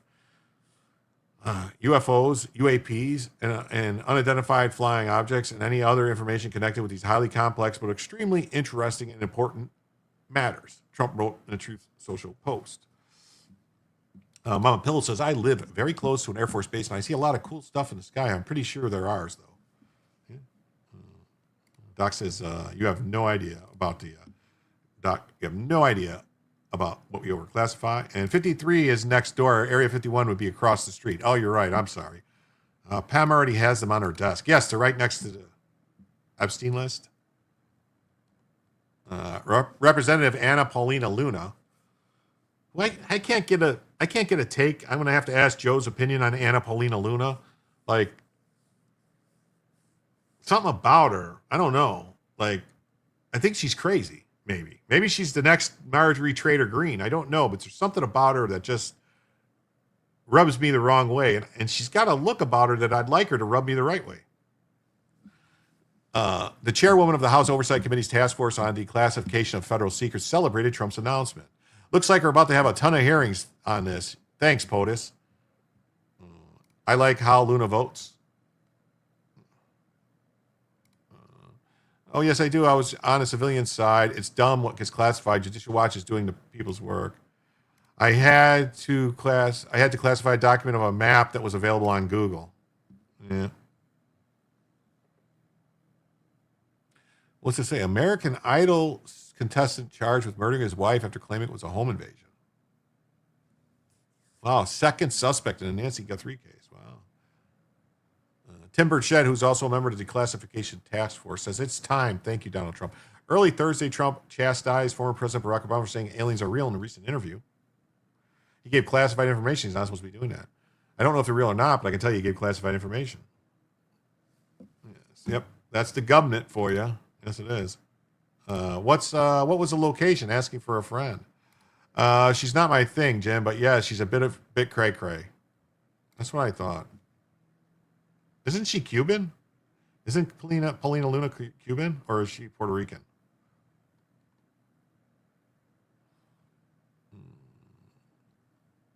Razor wire and security cameras at the entrance of Area 51 in Rachel, Nevada. Look at this. It says, warning, military working dogs do not enter. No firearms permitted beyond this point. Obama noted that he hasn't seen any aliens, but was adamant that they're not being kept in Area 51. Oh, just saying. I think the aliens are in the oceans. It would make sense for them to be down there. A lot of stuff they would want down there. The president later clarified that it was in the spirit of the speed round. He saw no evidence of aliens and of alien life.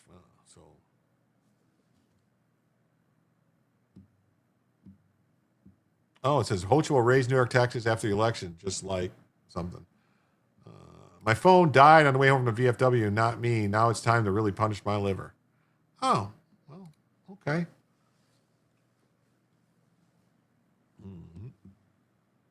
Hochul will raise taxes in New York. So Trump says Obama revealed classified information when he said aliens existed. So does that mean that Obama's going to get raided by the FBI? They're going to go and look if he has any of these, files that gave him this information and buried in Michelle's closet, the closet that Michelle's going to come out of? Do they look like fish? Cheers. Cheers. Cheers. Cheers.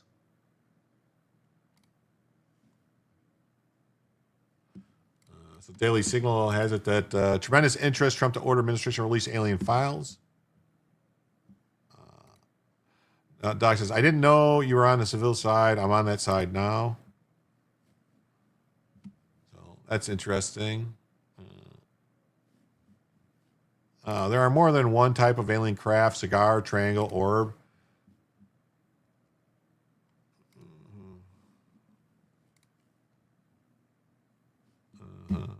Legal Insurrection has Trump directs Hegseth to release files on aliens and UFOs. Yes, these are some of the stuff that we saw. Like,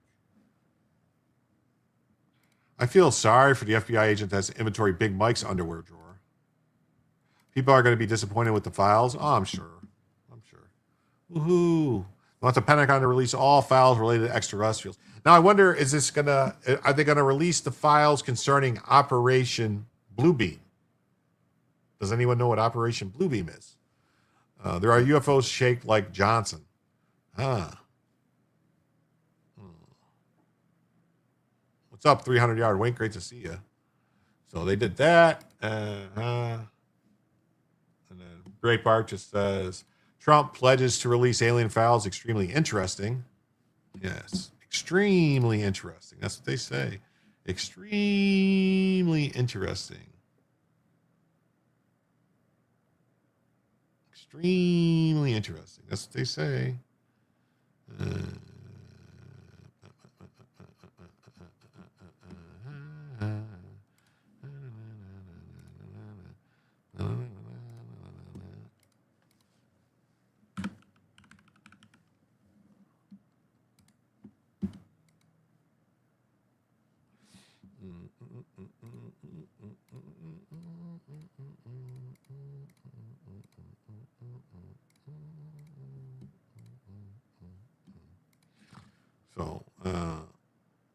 Trump, he was starting the process to get them released.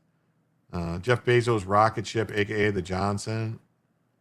Now Obama will start carving mashed potatoes. It's the space lasers. Margie says, good night, folks. I'm sleepy. Well, that's interesting. This last story here says, lawsuit alleges Sanofi gave doctors kickbacks for prescribing drugs. So can you believe it? A Texas Attorney General Paxton sued Sanofi, alleging the company provided doctors with free services, incentivizing them to prescribe drugs the company makes. Its support services program provides doctors with administrative help to file the paperwork for prior authorizations and approval from insurers before the drugs are dispensed. Are they going to release the Bigelow Aerospace Advanced Space Studies before they did on Skinwalker Ranch? I don't know. That would be nice, right? So yeah, can you believe this? That the drug companies are paying doctors to prescribe their drugs. Oh no! Here's my shocked face. So, everybody, it looks like we didn't hit the goal, and that means the show is going to end. So, the lawsuit was filed in Travis County, another program which offers free nursing services if they prescribe the drugs. So they were given like free nurses and all this stuff. And so Texas law forbids kickbacks and offering or paying any remuneration for providing participation. So let's go, Texas. Go get them. So, yeah, folks. So there will be a show Saturday night for everyone. I'm going to try to get it to start early, maybe. I don't know, maybe 9 o'clock, maybe 10 o'clock. I don't know. It says, not just the drug companies. The government pays doctors for a bunch of shit, too. They constantly pester my parents chasing that Medicare money. Oh, yeah, I know. Thanks, Bella, and later, friends, and Jim. All right, folks. Well, I want to thank you all for being here and remind you all to come on back for Jim to tell you the news.